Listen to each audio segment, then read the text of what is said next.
Bonjour à toutes et tous, vous écoutez First Print, votre podcast comics préféré pour la suite de notre gros débrief de la San Diego Comic Con 2022 qui s'est achevée tout récemment. Enfin d'ailleurs, même à l'heure où on enregistre ce podcast, techniquement elle n'est pas encore terminée, mais comme on l'avait déjà dit lorsque vous avez écouté la partie 1 qui était consacrée juste aux comics, en fait voilà, toutes les annonces les plus importantes ont déjà été faites, que ce soit du côté des comics et des adaptations. Donc on en profite, on se retrouve pour vous faire cette deuxième partie de notre débrief qui sera consacrée à la partie des actualités TV et cinéma, puisque les studios de production de télévision et de Cinoche étaient bien entendu au rendez-vous pour nous faire vibrer plus ou moins à distance. Avec Corentin, on vous a déjà mis quelques critiques sur le fait que voilà, les panels ne sont pas retransmis en direct, mais c'est pas grave parce qu'on a eu quand même beaucoup de choses à se mettre sous la dent, donc on va forcément en discuter tous ensemble. Et pour cette partie, en plus de l'ami Corentin qui est de nouveau, qui est toujours là. Salut Corentin, salut, ça va? Arnaud, ça va. Ah bah ça va très bien. Bah tant mieux. Et je t'entends pas des masses. Comment ça se fait? Je grésille là? Je t'entendais pas bien, mais j'ai juste réglé le micro. Je disais qu'en plus de toi, pour parler de cette partie, nous avons aussi Océane avec nous. Hello. Ça va? Crevé, mais ça va. Crevé, bien entendu, puisque tu as aussi suivi le panel Marvel Studio, le panel Marvel Studio à 2h du matin, chose qu'il ne faut pas faire, bien entendu, quand on veut rester en bonne santé. Mais ce n'est pas grave, on va tout de suite commencer. Alors, il y avait un nouvel extrait de la saison 3 de Harley Quinn, Corentin, qui sort le 28 juillet sur HBO Max et très certainement plus tard sur Toonami.fr. On ne change pas une recette qui marche, oui. On en a déjà beaucoup parlé, donc est-ce qu'il y avait forcément beaucoup plus de choses à se mettre sous la dent, sachant que c'était un peu orienté sur le Hit Bang Kill Tour. Ouais, tout à fait, l'espèce de voyage de noces que font Harley et Ivy après leur fausse noce entre guillemets, enfin quand Harley, on peut le dire maintenant je pense, prend la place de du Joker. Bah non, justement, quand Harley prend la place de Catman en fait. Ah oui, non, pardon, dans ce sens-là, oui, excuse-moi. Effectivement, donc ça a donné lieu à un comics de T. Franklin, qui d'ailleurs on a oublié d'en parler pour le podcast de la partie comics.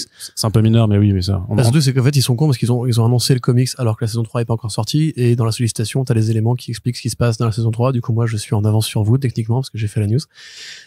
Donc oui, voilà, effectivement, il y a pas grand chose de plus à dire là-dessus, enfin, à moins que, mais personnellement toujours aussi impatient, c'est toujours des vannes de fucking, des vannes de violence, on voit les deux qui s'éclatent au début de leur romance naissante, c'est chouette.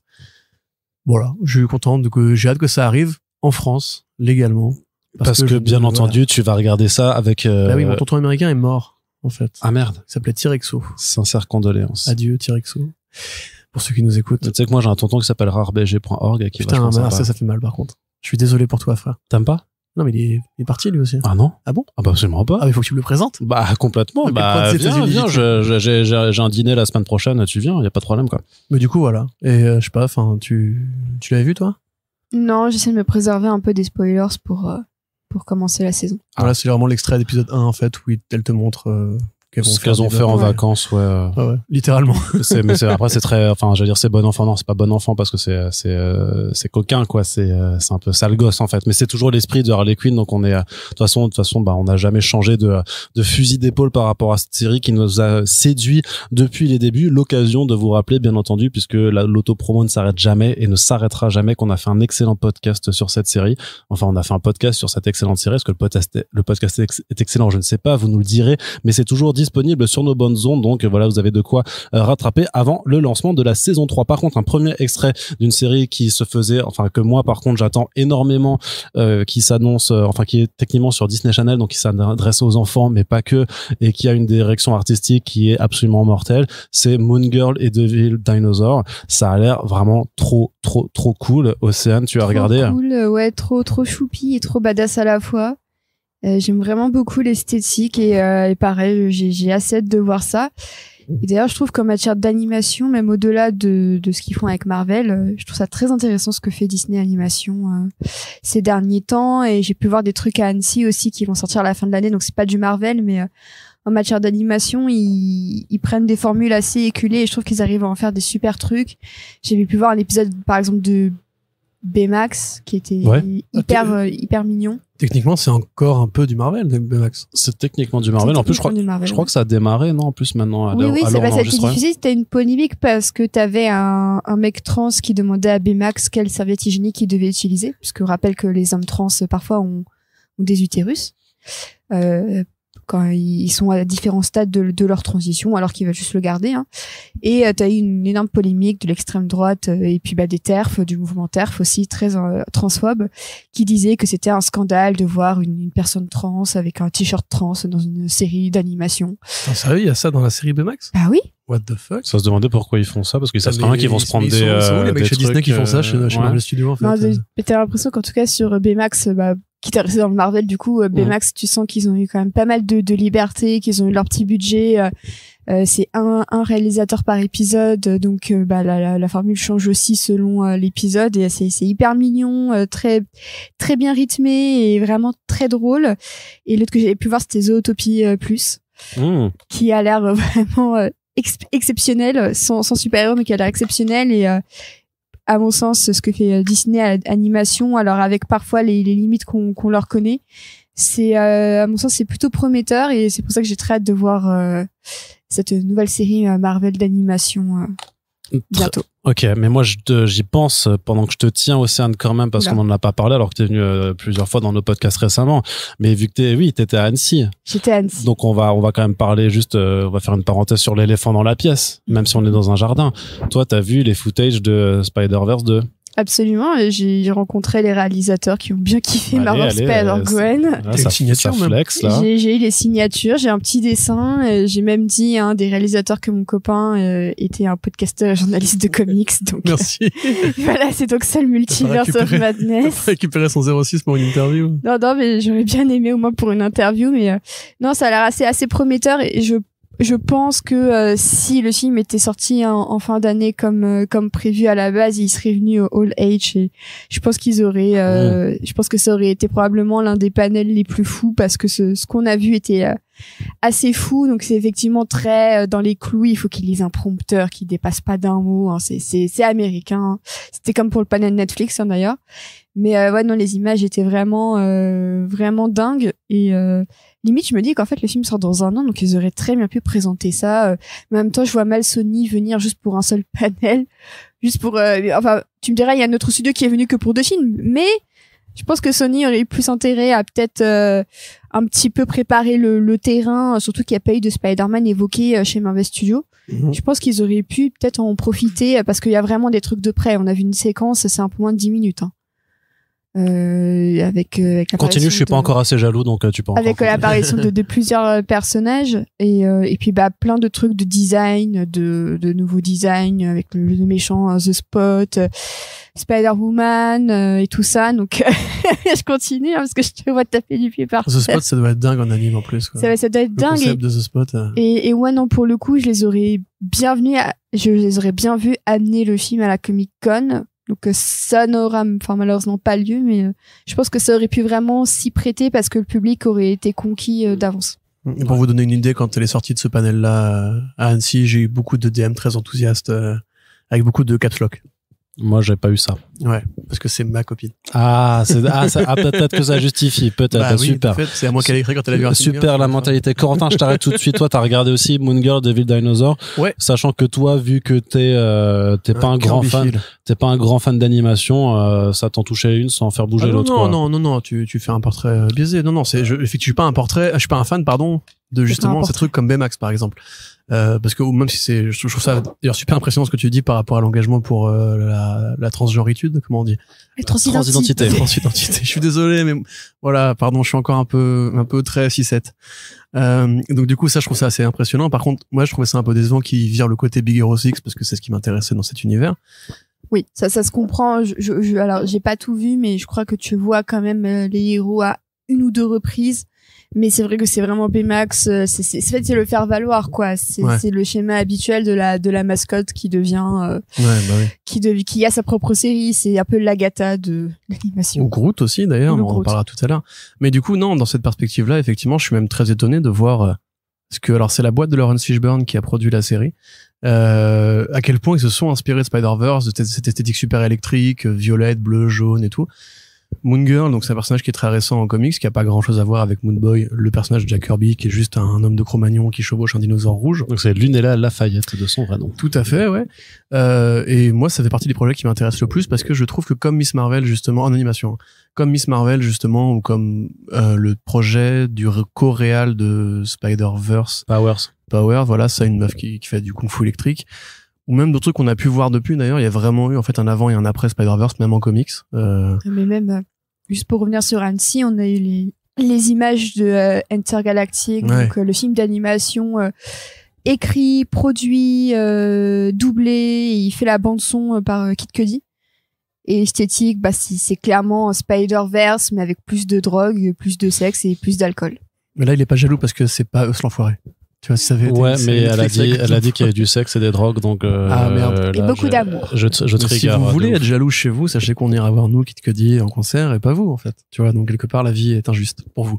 Donc, bref, je suis content parce que l'influence Spider-Verse se répand, même s'il a pas fait des milliards de dollars. Puis c'est Il a drôle vraiment de- eu une vraie prégnance sur l'imaginaire animé moderne, quoi. Puis le Et teaser c'était vraiment est Spider-Verse. le teaser est marrant parce que c'est pour Disney Channel, donc tu peux Ouais. dire que ce sera un peu trop gamin tout ça, mais en fait je trouve que ça fonctionne du tonnerre. Quoi. Puis ça fait un peu Super Nana aussi, je trouve. Tu vois, Ouais, de le ouf. côté Ouais, de ouf. rond, anguleux et tout. Enfin, c'est cool. Ouais, et en même temps, toutes les chaînes d'animation de Disney, quand il s'agit d'y aller un petit peu plus fort que ce qu'on pourrait croire, j'ai le souvenir de les 3 saisons de DuckTales. Il y c'est avait clair. quand même des trucs pour une série Disney que je trouvais quand même Ouais. assez osés dans certaines vannes et parfois le visuel aussi qui, à mon sens, était quand même assez flippant même pour des gamins. Donc moi, ça me surprend pas du tout. Et d'ailleurs, une news qu'on n'a pas traitée, spin-off de DuckTales, Darkwing Duck. Le super Pas la bouche pleine, par pardon, contre, désolé, ça c'est s'entend Thomas Sawyer dans de le la Paris micro, Vrai, c'est- c'est vraiment vrai. C'est pas terrible. Je suis désolé. Qui arrive bientôt aussi. Et DuckTales, excellente série animée sur Disney Plus en 3 saisons. Matez si vous êtes fan de Picsou, la jeunesse de Picsou. Il y a quelques éléments de la jeunesse de Picsou qui sont dedans. Extraordinaire. Et en plus, il y a une parodie. Pour rester dans le super-héros, il y a une parodie de The Dark Knight, donc avec Darkwing Duck, fait par un réalisateur qui est le sosie de Christopher Nolan et qui est doublé Ouais. par Edgar Wright. Ouais, ouais. Et avec des vrais morceaux de Adam West dedans. Ok. Très bien. Eh Voilà. ben, j'irai regarder. On va passer à la suite, Corentin, Oui. avec un peu la news qui a monopolisé toute l'attention du week-end. Clairement, quand je t'en ai parlé, tu m'as dit, waouh, c'est incroyable ce qui est en train de se passer. Ma non, vie on va pas en parler. ma vie contre ça. On parlera pas. Je suis vraiment saucé de ouf. C'est William Shatner qui ok. rejoint le casting vocal de Masters of the Universe Revolution. C'est incroyable. Donc, quelque ma vie part, est changée à jamais. Star Trek qui fait son arrivée dans Masters of the Universe. C'est fou. C'est incroyable. C'est dingue. Moi, je suis plus hypée par le fait que la série animée Star Trek Lower Decks va faire un Oui, c'est vrai aussi. un crossover live action avec Strange New Worlds, et ça m'emballe beaucoup parce que Lower Decks, c'est une des meilleures séries d'animation actuelles. Exact, elle a Vraiment. raison, cette dame qui vous parle. Et apparemment, il y aura des BD, je crois, aussi de Lower Decks. Ah ouais? Après, je Il t'avoue me que les semble. comics Star Trek, on n'en parle pas parce que c'est vraiment pas notre... Oui, on a Oui, quand même réussi à mais, insérer du en tout positif cas, dans cette il- nouvelle pourrie. Bah, disons que ça a plus de sens de transposer une série animée en BD. Il y a peut-être plus déjà de liens, de connexions que plutôt d'adapter des personnages live action en BD. Ouais, tout C'est à fait. vrai. Après, Mais du coup, c'était une vanne, Oui, j'avais bien je compris, sais. mais je comptais pas réagir autrement que par la vanne. D'accord, ok. Tu voulais Voilà. faire une vanne sur William Shatner? William Shatner, il élève des chevaux. Ah ouais? Et il conduit des énormes SUV. Si, alors, Il est anecdote. parti dans l'espace quand même. Anecdote avec, que je dois à, avec voilà, Jeff Bezos, exactement, là. que je dois à Jean-Victor de Clone Web, bisous JV, qui nous racontait en fait que, tu sais, quand tu vas dans l'espace et que tu vois la Terre de loin, ça apporte un nom, un phénomène psychologique, en fait, où tu t'aperçois de la fragilité, en fait, du vivant et de notre planète qui, en fait, est toute petite au milieu de l'univers. Et que, justement, il y avait des articles qui étaient écrits sur l'idée que la seule chance de l'espèce humaine, en fait, pour survivre à l'époque, à l'apocalypse, c'était que si Jeff Bezos aille dans l'espace, il soit atteint de ce syndrome et ils redescendent et ils se disent merde, il faut qu'on se batte pour protéger l'environnement et tout. C'est vrai qu'il a été avec William Shatner. Et lui, il a eu ce phénomène-là. Et quand il est arrivé, Shatner sur Terre était vraiment secoué en mode genre waouh, ce qu'on vient de vivre, c'est incroyable, tu te rends compte, la Terre, c'est tout petit et tout. Et il va en parler à Bezos, il lui fait frère, incroyable ce que tu m'as fait vivre et tout, je te remercie. Et Bezos qui l'écoute pas du tout. Il dit eh, c'est bien, j'en bats les couilles. Et il voit une meuf qui passe et il dit ah, viens là toi. Et il demande à la meuf de dessaper un peu. Il prend une tête de champagne, il la secoue pour l'asperger et faire une champagne shower. Il a remercié ses employés de lui avoir permis de l'envoyer dans l'espace. Voilà. Et Bezos t'as a vraiment dit ça. T'as Ouais, ouais. Shatner qui justement était choqué à côté en mode mais c'est quoi ce con en fait, tu vois, qui réalise un peu trop tard. Donc ouais, il s'est embarqué. Donc Jeff Bezos est le mal absolu, c'est Lex Luthor en vrai. Et vous êtes content de l'avoir appris. D'accord, très bien. Bah du coup, moi, je voulais quand même te parler par contre. t'es choqué, Ouais, je t'avoue. Ce qui est bien dans ce podcast, tu vois, c'est que même quand tu t'y attends pas, tu apprends des choses. Et ça, c'est quand même chouette. La culture, c'est vraiment le seul truc que quand tu le partages, en fait, t'es plus riche. Tu sais, la ressource que Il y a la confiture aussi. Mais... Ouais, c'est ça. Non, ça c'est plus tu l'étales. Enfin, c'est moi, t'en as plus tu l'étales. Bref, par contre, la vraie actualité que je voulais parler, c'était quand même le premier soir de la SDCC. C'est Marvel qui faisait un panel sur l'animation. Et du coup, ils ont appliqué à l'animation, ce qu'ils savent faire avec le live action, c'est-à-dire débarquer avec des gros sabots comme ça. Je sais pas si c'était Kevin Feige qui présentait ou pas, je ne crois pas. Je crois pas. Ryan Harding et oui, Ryan Harding, qui est quand même le directeur artistique de Marvel. Ils ont nommé un Kevin Feige de l'animation, en fait. J'ai oublié son blaze, mais il y a un mec qui dirige vraiment ce pôle précisément, ouais. Et en fait, a priori, Feige lui laisse le contrôle créa, on va dire. Donc c'était un mec peut-être juste un grand mec chauve, son nom, vas-y. Un grand mec chauve mais sans casquette. Mais ils sont venus, ils avaient 1 heure et ils ont déroulé voilà les annonces après avec des projets qui étaient pour une grande partie un petit peu déjà connus, mais voilà avec surtout des visuels à présenter. Et quand même, le premier truc qu'on avait, c'est pour quelque chose qui arrive dès le mois d'août sur Disney+, dont on connaissait l'existence, qui s'appelle I Am Groot, et en français c'est Je s'appelle Groot. Et donc c'est pas une série en tant que telle, c'est plutôt une collection de courts-métrages qui mettent en scène donc ce Groot un petit peu enfant qu'on a vu avec la licence Guardians of the Galaxy de James Gunn. Et ma foi, je trouve, vous allez me dire ce que vous en pensez, mais que c'est hyper joli, que ça a l'air très très bien animé et que ma foi ça a l'air vraiment très très chouette. Ça m'a fait penser à Minuscule. Ah, je l'ai pas, enfin, je vois très bien, je l'ai jamais vu. Ça m'a un petit peu fait penser dans le design un peu réaliste et en même temps, ça garde un côté un petit peu cartoon. Déjà, je vous invite à regarder les 2 films Minuscules et même la série, c'est vraiment chouette, même si vous avez peur des insectes. Pas le deuxième, ouais. Même si vous avez peur des insectes, c'est vraiment chouette et c'est une arachnophobe convaincue qui vous le dit. Les fans de Spider-Man. Exactement. Et c'est vrai que, tout à l'heure, on a maté le teaser et c'est vrai que je me suis dit, je m'attendais pas à ça, je m'attendais vraiment à un truc qui, limite, serait trop mignon, tu vois, genre trop limite si t'as trop de sucre dans le sang parce que t'as regardé la série, tu vois. Et en fin de compte, j'ai l'impression qu'ils ont plutôt bien réussi à maintenir un peu l'équilibre entre trucs un petit peu explosifs quand même avec un peu d'action et séquences plutôt mignonnes, plutôt mignonnettes.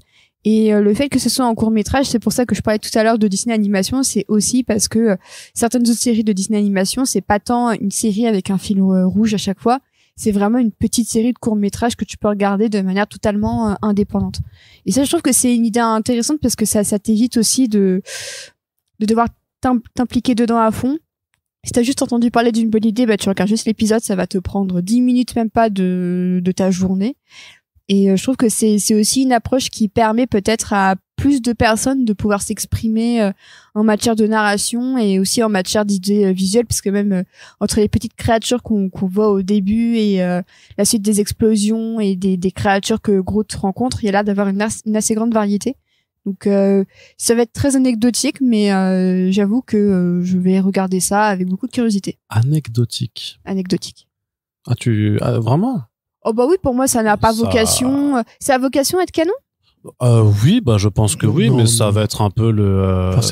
Oui, on sait qu'il y aura Rocket Raccoon. Il y aura Bradley Cooper qui doublera Rocket Raccoon, qui a été confirmé. Ça va pas être un peu le Miyazaki du super-héros animation, quoi. C'est complètement ça, le projet, je pense. Mais par contre, il y a vraiment un côté je trouve ça vraiment très joli, en fait, justement, parce que c'est un propos super écolo. Même, tu vois au début l'espèce de côté, les petites bestioles qui se méfient, qui envoient leur technologie de petites bestioles sur le petit Groot qui est pas bien grand. Et qui mange sa feuille, qui sort du prout. Qui lâche une caisse, ça, je pourrais m'en passer aussi, mais bon, c'est mignon. Oh, une blague de prout, frère. Et ouais, et puis en plus, tu vois que c'est un environnement désertique où justement, ils ont plus de feuilles pour se nourrir et tout, donc, on peut trouver des petits messages, des petites strates d'interprétation qui sont sympatoches.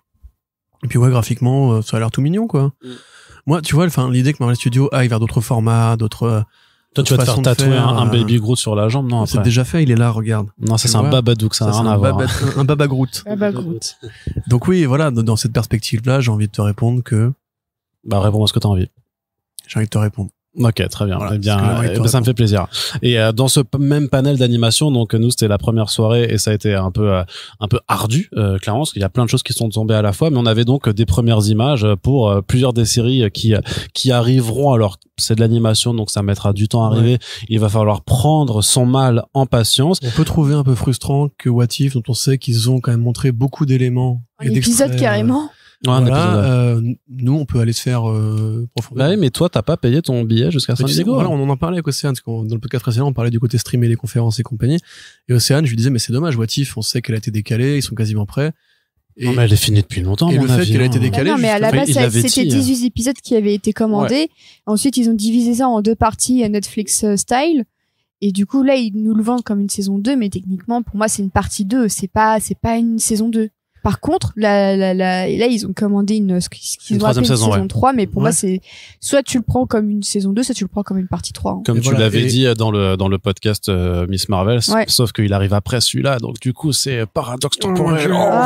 Finir Miss Pasteur. Ouais. C'est incroyable, First Prince. Nom de qui se Dieu, passe. oh là là, référence à Retour à le futur, incroyable, jusqu'à j'ai reconnu. Mais non, parce que Zeus, il est dans Shazam. Oh, nom de Russell Crowe. Donc oui, ce qu'on se disait, c'est justement, je disais, Océane, mais c'est dommage quand même, on peut prendre de l'avance et montrer un petit teaser, un trailer et tout, et Océane me disait, c'est dans le monde d'avance. Hein. Et on en parlait, tu sais, dans les podcasts front page, c'est que, tu sais, le côté, il resserre les campagnes de promo, par exemple, pour le streaming sur un mois, en fait, où t'as, premier Paper Girl, c'était ça. Par contre, je te promets je pense qu'on a peut-être un peu une perte de mémoire, mais je te jure que c'est pas là. Déjà avant, ils gardaient ils Avant, ont toujours t'avais des teasers. gardé des Attends, mais trailers regarde. exclusifs pour ceux qui Oui, étaient non, mais sur place. certes, Ça, mais c'est t'avais sûr. des petits visuels par-ci par-là, t'avais des trucs qui étaient, Mais là, t'as eu quelques images, oui, non? BVS, il a été teasé combien de temps en amont de la sortie? C'est quoi, c'est 2013 l'annonce BVS? Wonder Woman, l'extrait du centre commercial, c'était plus d'1 an avant la Voilà. sortie. Sauf que là, tu vois, ils font même plus ce côté, en fait, un teaser un an avant et on te met genre l'attente, le compte à rebours, etc. Là, c'est vraiment, on va en parler pour Warner Bros, c'est les films de cette année. Tu vois, c'est ce qui vient là tout de suite. Et le reste, c'est bon, on pouvait attendre, casser pas les couilles, tu vois. Bon, on reviendra sur Warner Bros. Voilà, donc bref, moi je trouve ça un peu dommage précisément pour What If. Sinon, comme tu l'as dit, on a vu beaucoup de panels, enfin On a vu beaucoup du d'images. Spider-Man Freshman Year. Ouais, ce qui Oh était my peut-être le plus God. intéressant effectivement graphiquement et au niveau de la liberté que ça va prendre vis-à-vis du MCU. Alors il y a un débat, est-ce que c'est canonique, pas canonique? C'est canonique. C'est pas canonique, c'est la réponse. Bah, c'était évidemment dit que c'était pas canonique. Ils ont dit dans le descriptif officiel que ça se passe avant Civil War. Ça veut rien dire. Multivers. Oui, mais voilà, non, mais je veux dire, Parce qu'il y a Charlie Cox qui revient en Daredevil. Oui, non, mais Daredevil, on va t'apprendre que Charlie Cox en fait était toujours là dans cet univers. Hein, bien, ça va faire de la retcon. Par contre, c'est canonique, mais dans le multivers du MCU. Donc c'est la réponse trouvée pour dire que si c'est canon, parce que ça va forcément reprendre des éléments que tu connaissais déjà, et ça va avoir oui, mais ça va avoir la liberté en tirant la carte Joker du multivers que Non, en ça, fait c'est chez Warner ce Bros. sera, oui, je C'est sais, Joker 2, Folia 2. je sais ta gueule. Mais tu vois ce que je veux dire, c'est que techniquement ils essaient quand même parce qu'il l'avait dit quand même que normalement ça se passait avant No Way Home, avant Far From Home, et que donc techniquement c'est pas incohérent que dans cette série-là Norman Osborn soit un peu son mentor parce que c'est son mentor avant que ce soit Tony Stark. Mais par contre oui, il va y avoir tellement d'incohérences qu'à un moment ils vont forcément jouer une carte multivers pour t'expliquer que c'est normal que ce soit pas complètement à 100% cohérent avec la continuité du Peter Parker des films. Mais en tout cas, ce débat l'a mis de côté, tu as tort. Ce débat l'a mis de côté. Il fait 40 minutes de présentation, non, c'est faux. Donc voilà, on voit Norman Osborn en vert, on voit beaucoup de vilains et un design qui fait justement très Ditko, qui fait très années 60, premier vilain, un peu pyjama et tout. Une bonne générosité, effectivement, un nouveau costume de Daredevil qu'on revoit plus tard pendant la SDCC. Donc effectivement, là, on est dans de la retcon pure et dure. Le visuel de Peter Parker qui a l'air super frais, super jeune, super cool en fait. Bah, c'est Freshman Years, donc c'est... Non, mais c'est paradoxal, mais Spider-Man, il est quand même très bon en animation, tu vois. Les séries Ultimate Spider-Man, la série Spider-Man des années 90. Il y a eu souvent des bons cartoons Spider-Man, et là, on arrive à la nouvelle génération de cartoons Spider-Man. Ça a l'air d'être bien fait, proprement fait, avec des bons moyens, des bonnes équipes artistiques. On les avait listés sur CB, j'ai plus tout en tête, mais y compris des artistes de comics. Il y avait pas Alo Rivera, notamment, Oui, voilà, qui ça. s'occupe... Il y avait pas Delotto aussi? Non, je Pas crois pas. Delotto, non. Bref, donc il y avait des artistes peintres de talent, et j'ai envie de dire, voilà. On est chaud. Spider-Man. Est-ce qu'on est chaud aussi? T'es chaud Oh aussi? bah oui, quand même. je suis bouillante. Hein. De toute Tu façon, Il y a l'air que t'es en train de faire cramer là, tellement tu te réchauffes. Spider-Man en animation est quand même ces dernières années beaucoup plus intéressant que le Spider-Man live action. Donc on prend, hein, franchement, on prend là où la qualité se trouve, et si c'est en animation, et ben c'est en animation. Et est-ce qu'on prend aussi Marvel Zombies et X-Men 97 alors? Non, si elle en prend X-Men 97, carrément. Ouais. On prend annonce de saison 2, Ouais.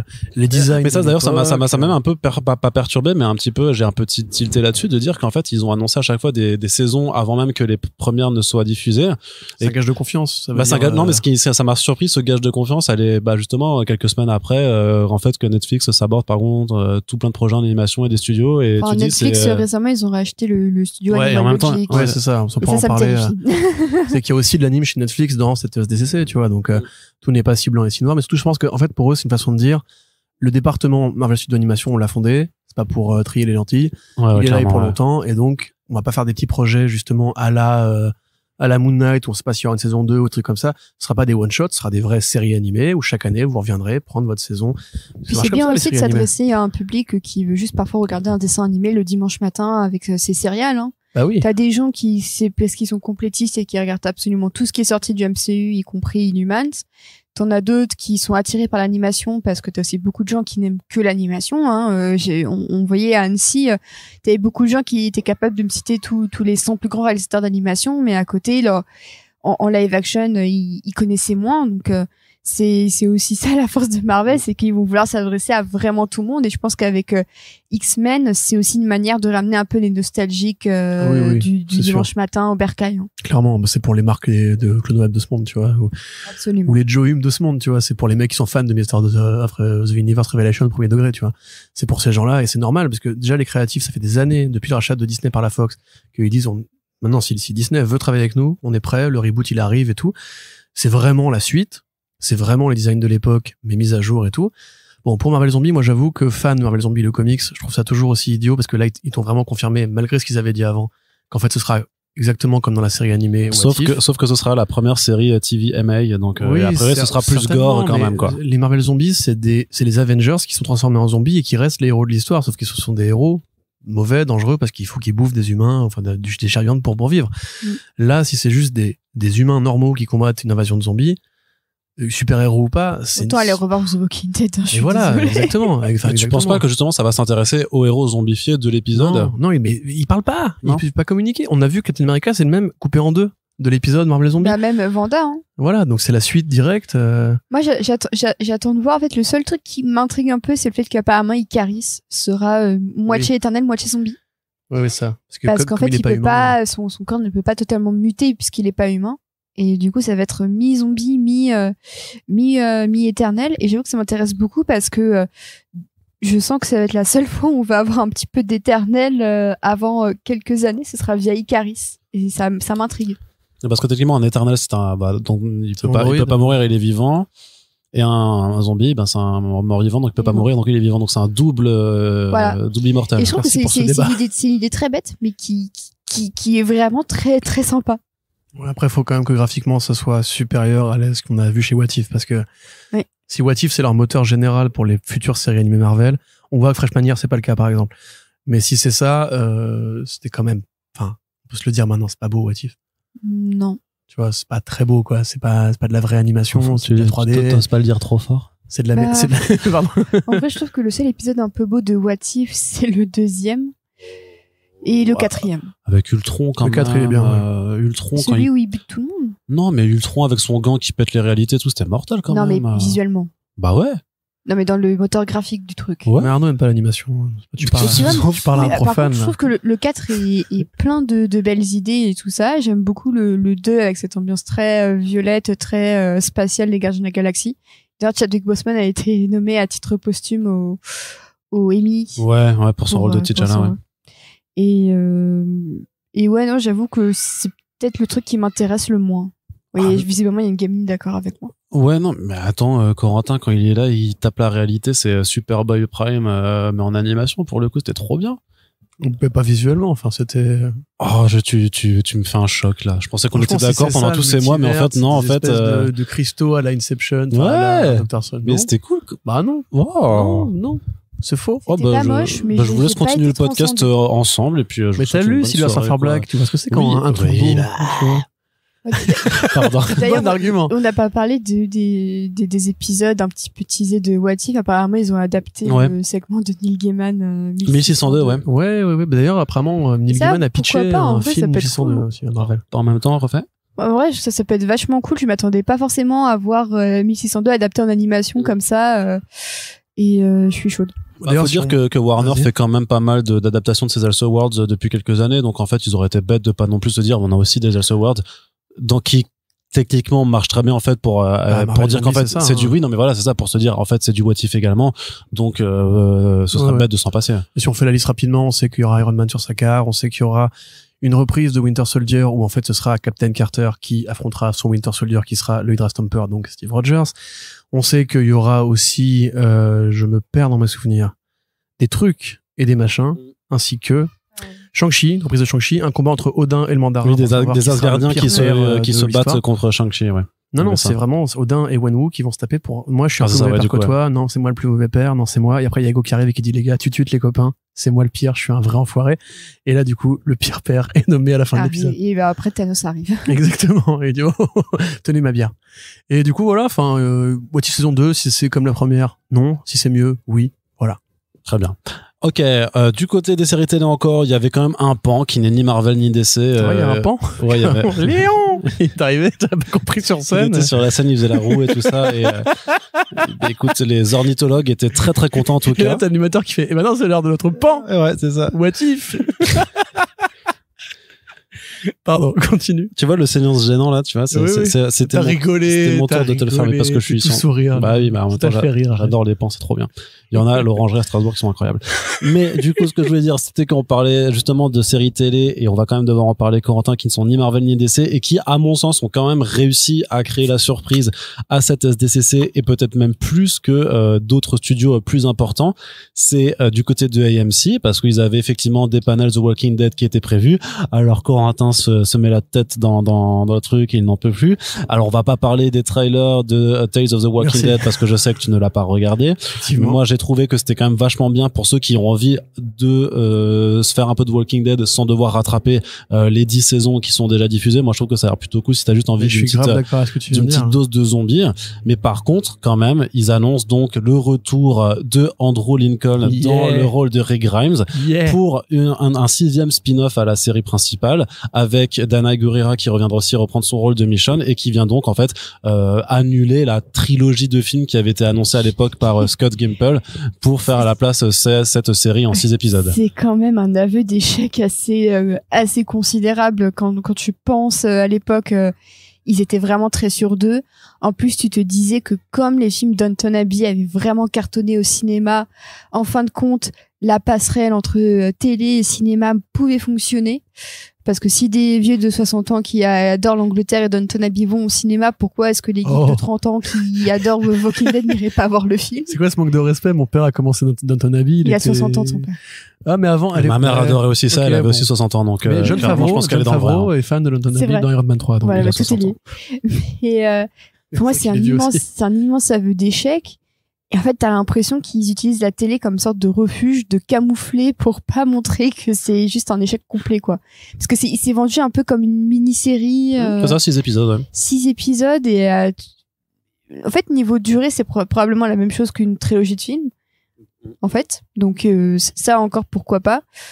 Mais honnêtement, pour moi, c'est un aveu d'échec et moi, je l'ai tellement vu du côté verre à moitié plein pour le coup, en disant qu'ils avaient forcément rebattu les cartes et qu'ils voulaient faire. Après, c'est vrai, il y a peut-être une trilogie de films, c'était trop ambitieux. Walking Dead World Beyond, au bout de 2-3 saisons, c'était finito. 2 saisons, c'était finito.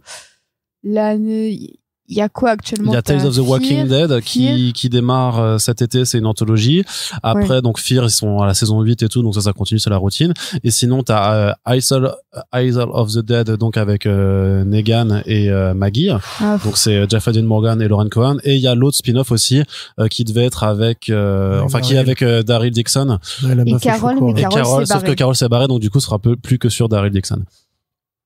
Voilà. Mais me regarde pas, je compte pas parler de ça. Ah d'accord, ok, non, mais pour le coup, par contre, quitte à faire une série Walking Dead, mettez tout le monde ensemble en fait. Enfin, bah non, parce que la saison, mais la série est finie, donc. Ouais, alors vous lisez les BD. Mais en fait, c'est complètement cool. Limite, vous offrez un baroud d'honneur, mais à tous les personnages en même temps, parce que j'en ai rien à foutre de suivre Daryl tout seul. Bah oui. C'est Daryl qui parlait avec Rick, moi qui m'intéressait quand je regardais encore la série. Mais peut-être qu'il sera dedans, peut-être que la spin-off Rick Grimes fera suite au spin-off Daryl. Non, moi je suis chaud s'ils font la parodie des Cassos de Walking Dead où en fait Daryl c'est Bear Grylls qui combat des zombies comme si c'était un chasseur dans une Eh forêt. bien, sachez en tout cas que c'est un chasseur des Carpates. c'est le extrêmement premier soir sur en tout cas sur comicsblog.fr, c'était l'actualité qui a drainé le plus de trafic. Eh ben, tant mieux pour les gens Parce qui sont fans que de du coup, ça. les gens chance. sont encore fans de Rick Grimes et de Andrew Lincoln.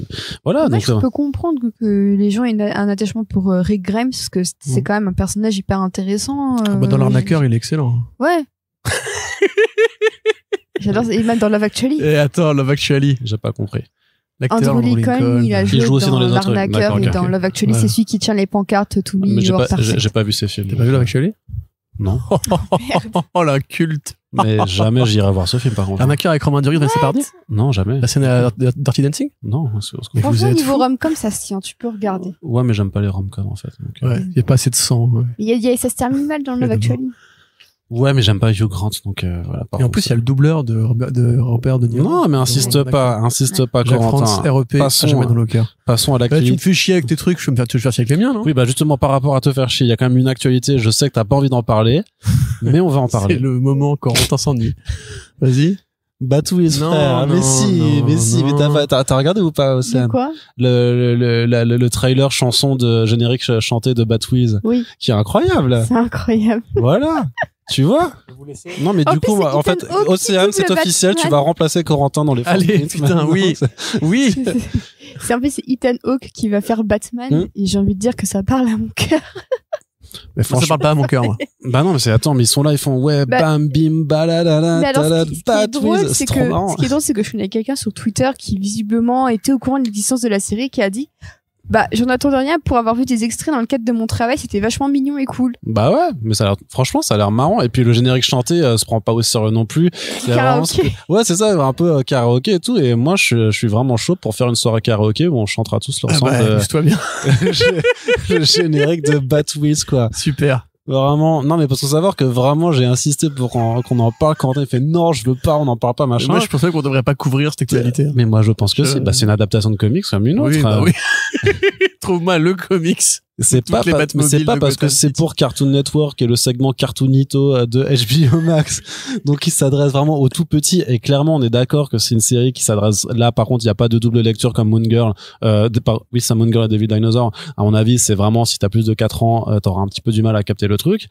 Mais en vrai, ça a Je crois que j'ai plus de 4 ans. mais en vrai, fait, ça a l'air, non, mais franchement, ça a l'air super mignon, super honnête. bah oui, la dans cette- publicité dans du sa- complexe automobile. Hein? Génial, la Mais pollution, justement, tout bah, ça, mais le moteur mieux diesel. vaut avoir Bravo Arnaud Kikou. mais mieux La voir, terre meurt, là. mieux, bah, T'as justement, vu les incendies en Gironde? oui. C'est pour à cause des mecs comme toi. Bah non. À cause de Batwheels. Non, parce que Batwheels, justement, c'est de la fiction. Donc, mieux vaut avoir des voitures Batman qui parlent plutôt que des vrais véhicules qui polluent, je sais pas. Faut avoir aucun des deux, sinon. Ah, t'es vraiment pas, Un peu. t'es vraiment pas sympa. Ouais. Mais t'as un long programme, là. Hein. Ah, sympa. Autre nouvelle qui fait grave plaisir, Zack Snyder qui fait son retour chez DC Je crois que toi, ça fait plaisir, par contre. dans la Ah, mais série c'est Teen hyper Titans drôle. Go. Dans la C'est série Teen hyper Titans Go. drôle. C'est un peu le double négatif de James Gunn dans la saison 3 d'Harley Quinn. D'Harley ouais. Ouais, littéralement, ouais. Surtout qu'en plus, pour l'image qu'ils ont choisie, mais que même Zack Snyder lui-même Lui-même a a partagé, il a l'air hyper en colère. Ouais, c'est ça, c'est vraiment la caricature de Zack Snyder vénère qui, à mon avis, doit être en train de faire. Je pense que du coup, l'épisode de Teen Titans Go, en somme, ça fait très penser un peu à Teen Titans Go to the Movies, puisque c'est Robin et son équipe de Teen Titans qui fêtent en fait leur 365e épisode, et du coup, ils vont dans les studios de Warner Bros pour trouver un réalisateur pour mettre Oui, en bah scène oui, leur oui. épisode.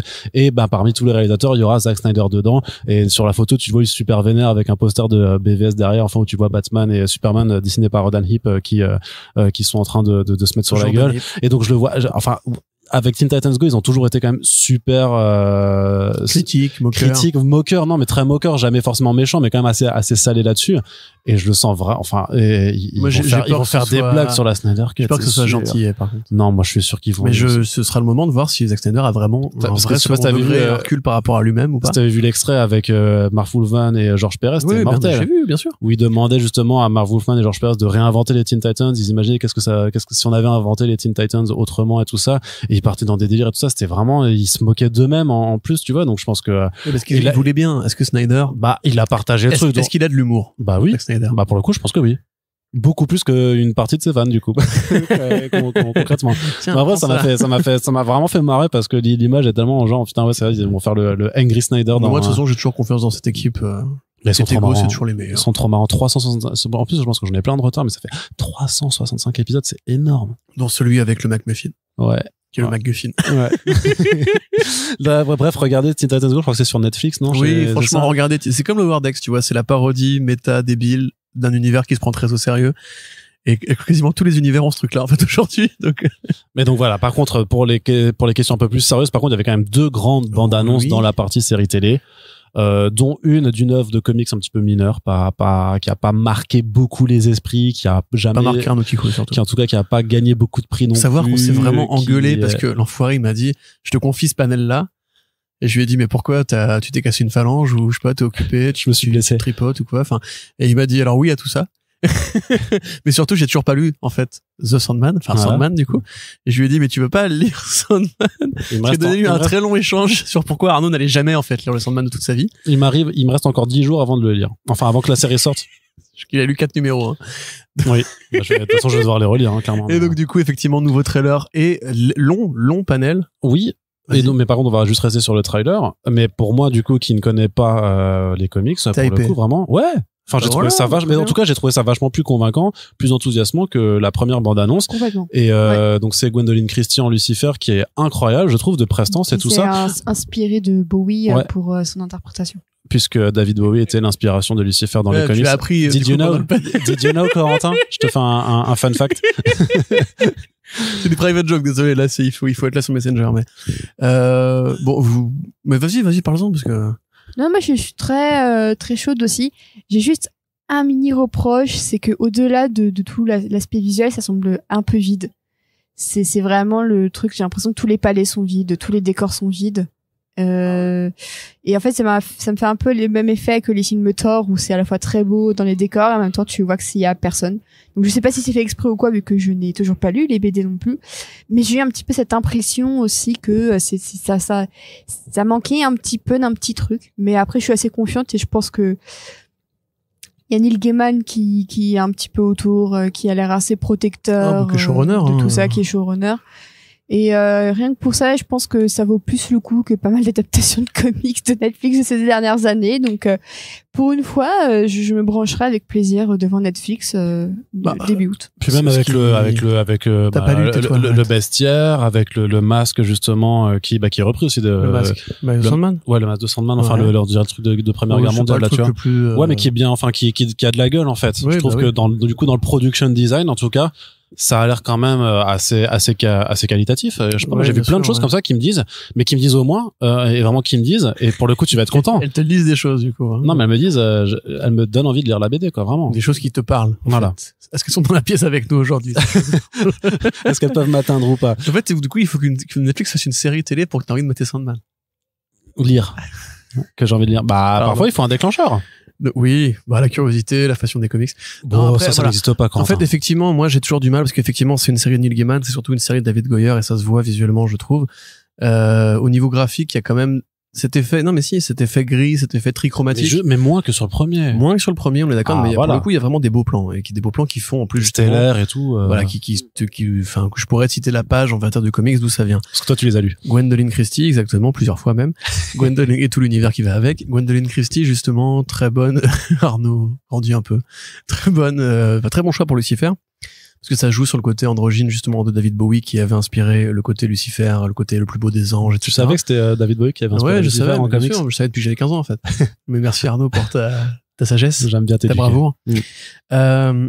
Il y a vraiment des plans intéressants. Je trouve que ça met vraiment une énorme béquille dans la gueule des gens qui critiquaient le choix de Kirby Howell Baptiste. Ah ouais, Def. ouais, Enfin, ouais. c'est littéralement Def. Il y a juste effectivement une nuance chromatique qui s'appelle la couleur de peau qui varie. Sinon, c'est littéralement Def des comics. Ce qu'on voit un Elle a petit peu a l'air charisme, assez de ambitieux ouf, quand même. ouais. Enfin, moi, je comprends pas vraiment pourquoi mettre autant l'emphase sur le Corinthien, donc joué par Boyd Holbrook. Celui qui veut détruire, enfin qui dit tu veux voir si on peut mourir dans les rêves. C'est ça, bah, le blond avec les Ouais, c'est yeux ça. qui sont des bouches. Mais il a un charisme aussi de ouf. lui. Il a un charisme de ouf, mais Oui. on dirait que, enfin, vu comment il te présente ça, ça va être le vilain de la saison Ouais, 1. c'est ça, alors que- En Bon, tout cas, c'est l'impression que ça donne. Hein. on pourrait parler de ça éventuellement quand tu auras lu Sandman, mais tu verras Dans que 10 jours, justement, dans 10 jours, tu vois. tu verras que justement c'est plus compliqué que ça et et que le Corinthien n'est pas une menace particulièrement prégnante. Bah, c'est une menace prégnante, si, parce que c'est une allégorie du tueur en série américain. Oui, parce que attends, DC Comics a fait une série corinthienne un peu horreur, avec James Tynion Ford, avec ouais, c'est parce que la série, hein. Ouais. Mais justement, en fait, c'est le personnage le plus marquant parce que c'est donc un cauchemar qui a été créé par par Morphée, qui s'est échappé et qui incarne la frontière entre le cauchemar et la réalité. Quand Morpheus, se fait enfermer, il devient un petit peu une sorte de tueur en série qui parcourt les États-Unis et qui tue de jeunes hommes. Et puis après, dans les comics, je ne dirais pas ce qui arrive parce que ça va probablement arriver dans la série, mais on n'est pas face à une sorte de duel d'équivalence, tu vois. C'est pas le dieu des cauchemars ou quoi. Donc c'est curieux de le présenter comme ça, comme une sorte d'alpha antagoniste. Mais bon, c'est Boyd Holbrook. Il était excellent dans Logan et là, clairement, il a l'air de faire une sorte de remake de ce qu'il faisait dans Logan. J'adore cet acteur, je suis très content. Même Tom Sturridge, bon, pour parler du panel vite fait, c'était génial parce que, encore une fois, j'aurais adoré le voir filmer et écouter ce que disaient les gens. Mais ce qu'on voyait, c'est qu'en fait, tout le monde était fan de Sandman. Tom Sturridge disait, j'ai lu tous les BD, j'étais trop bien, etc. Gwendolyn Christie qui disait, j'ai lu toutes les BD, c'était trop bien. Et Patton Oswalt qui était là en mode genre, hold my beer. Donc tous les mecs étaient là, en fait, assis autour de leur auteur préféré, qui disaient, grosso modo, ouais, bah, j'étais content parce qu'ils étaient fans de mon travail, etc. Donc il y avait vraiment un côté super bonne ambiance. Tu vois que c'est un truc qui est fait avec des gens de talent, que des Anglais super stylés, qui sont ravis d'être là. J'ai une réserve, en dehors du côté visuel, c'est Johanna Constantine. C'est au-delà du côté féminisé Constantine que je trouve, en l'occurrence, contre-productif, parce qu'on peut féminiser n'importe quel rôle du moment que c'est bien fait. Constantine, c'est aussi une critique de la masculinité, qui met des mains au cul, qui se bourre la gueule, qui fume des clubs, qui va au concert de punk rock, etc. Je trouve qu'elle fait pas crasseuse, et Constantine, c'est un crasseux. Constantine, c'est le mec, il est imperméable, il est classe, il club et compagnie. Elle clope même pas dans la série, elle est vraiment son petit trench coat à la cool. Moi, il me faut un Constantine un peu dégueu, quoi. C'est une institution aussi. Même Keanu Reeves le jouait un peu dégueu avec son doigt d'honneur, les clopes, les cheveux un peu gras et tout. Donc là, je trouve ça un peu dommage. Mais bon, c'est Jenna Coleman et elle plaît à une bonne partie du public des Whovians. Donc tant mieux pour eux. Et finalement, oui, effectivement, ce trailer me convainc plus aussi parce que tu vois des plans qui ont l'air quand même de montrer l'ambition et justement, le fait que Netflix donne un panel à ça et tu voyais sur les réseaux, tout le monde était chaud, en fait. Ça montre qu'en fait, ils le considèrent comme un blockbuster, en fait, pour eux. Donc, c'est leur blockbuster estival niveau série. Niveau film, c'est The Grey Man et qui est pas foufou. Et niveau série, ouais, c'est en tout cas sur la cible Netflix geek, hein, on peut le dire, c'est clairement c'est Sandman et c'est un petit peu Resident Evil, quoi. C'était un peu leur blockbuster quand même. Ouais, mais ça a l'air nul le Resident Evil par contre. J'ai vu une scène de danse sur du Dua Lipa, j'ai pas compris ce qui m'arrivait, mais il y a Dua Lipa dedans? Oui. Sur du Dua Lipa, il y a pas du Dua Lipa. Ah, mais je regardais alors. Pardon, parce qu'il y a un morceau de Dua Lipa. Ouais. C'est pas chiant, toi, hein. Le mec a beaucoup de temps libre, quand même. J'ai envie de ton temps libre. Tu sais que dans Love Actually, il y a du Dua Lipa. Vite, va le mater. Bah oui. complètement. Très bien. Ok. Et donc, le deuxième trailer qu'il fallait aborder dans cette partie série télé, c'est le nouveau trailer de She-Hulk. She-Hulk Attorney at Law, She-Hulk avocate pour la VF, avec Tatiana Maslany dans le rôle principal, avec Mark Ruffalo qui reprend son rôle de Hulk, avec le petit caméo de Daredevil à la fin. C'était la petite Wong surprise aussi. et tout ça. C'est le multivers de Wong. Il est partout. Il y a Wong qui est là. Il y a Jamil est là. C'est une réponse au fait que Wong était un peu le manager d'Abomination dans les combats de catch qui se faisaient. Dans Shang-Chi, Oui, c'est sûr que c'est pour ça. J'arrive toujours pas à comprendre ce bout de scénario chez Marvel, mais. Et comparé à au premier trailer, moi, j'étais vachement saucé, hein. C'est le jour et la nuit. D'accord, on est vraiment sur un bon truc. On te montre le côté humain de ce personnage-là, on te montre son côté je ne veux pas être une super-héroïne, on te montre son côté civil, justement, qui est très intéressant. C'est pas un personnage qui veut sauver le monde, elle veut juste faire son boulot, en fait, d'avocate, faire appliquer les lois. J'ai encore un peu du mal à voir comment ils vont articuler tout le côté département qui défend les super méchants et les super-héros aux yeux de la loi, parce que ça fait un peu de damage control, ça fait un peu powerless, ça fait un peu... C'est ça, on en parlait d'ailleurs pour Miss Marvel, hein, on prend de l'avant, on fait du foreshadowing. Mais on se disait qu'effectivement, le damage control avait toute sa place dans She-Hulk. Effectivement, en voyant la bande-annonce, c'est ça, sans évident. Alors que moi, quelque part, un côté genre, le fait qu'elle soit avocate verte et géante et compagnie, ça n'empêche pas qu'elle puisse défendre des gens normaux, tu vois. Ça aurait pu être comme Matt Murdock qui défend des gens normaux alors que, c'est un super-héros, oui, bon, après, il atteint de cécité. Mais, on verra comment ça articule de ce côté-là. En tout cas, ça a l'air toujours aussi léger, ça a l'air toujours aussi cool. Pas très joli visuellement, mais ça en est c'est habitué. vraiment dégueulasse, effectivement. Ah ouais, non, moi, justement, je trouve que ça s'améliore. Mais tu l'as maté combien de fois le trailer? Une fois. Parce que franchement, quand tu le regardes sur un grand écran de télé, 4K, etc., ça pique Il y a vraiment des scènes qui piquent. Quand c'est les deux Hulk ensemble, quelque part, en fait, t'oublies. Parce que les deux sont mal faits, et donc tu peux te dire, un peu comme une série d'animation moche, tu vois, tu peux te dire, ouais, c'est cohérent. Par contre, il y a vraiment quand Wong va lui parler et qu'elle répond le chant contre chant. Non, même t'as le moment où ça met un pote à côté. Ouais. C'est un peu gênant quand même. Mais par contre, ouais, Maslany est à fond dedans. Et quelque part, je la trouve même plus crédible quand elle est en mocap que quand elle est en civil. Oh non. Oh, je suis pas d'accord. Oh, mais je trouve qu'elle incarne bien She-Hulk, justement, ce côté grande gueule, ce côté provoque. Mais c'est la She-Hulk de Byrne, en fait. Hein. Enfin, c'est pas le côté méta Deadpool de la She-Hulk de Byrne. Par contre, le côté, je sais que je suis grande, fraîche, musclée, et que je pète des gueules, et que il y a aucun de ces petits minots qui va m'impressionner moi. C'est bien fait, tu vois, genre, par exemple, quand les mecs viennent la braquer et qu'elle dit let's do this, tu vois, c'est clairement du Byrne.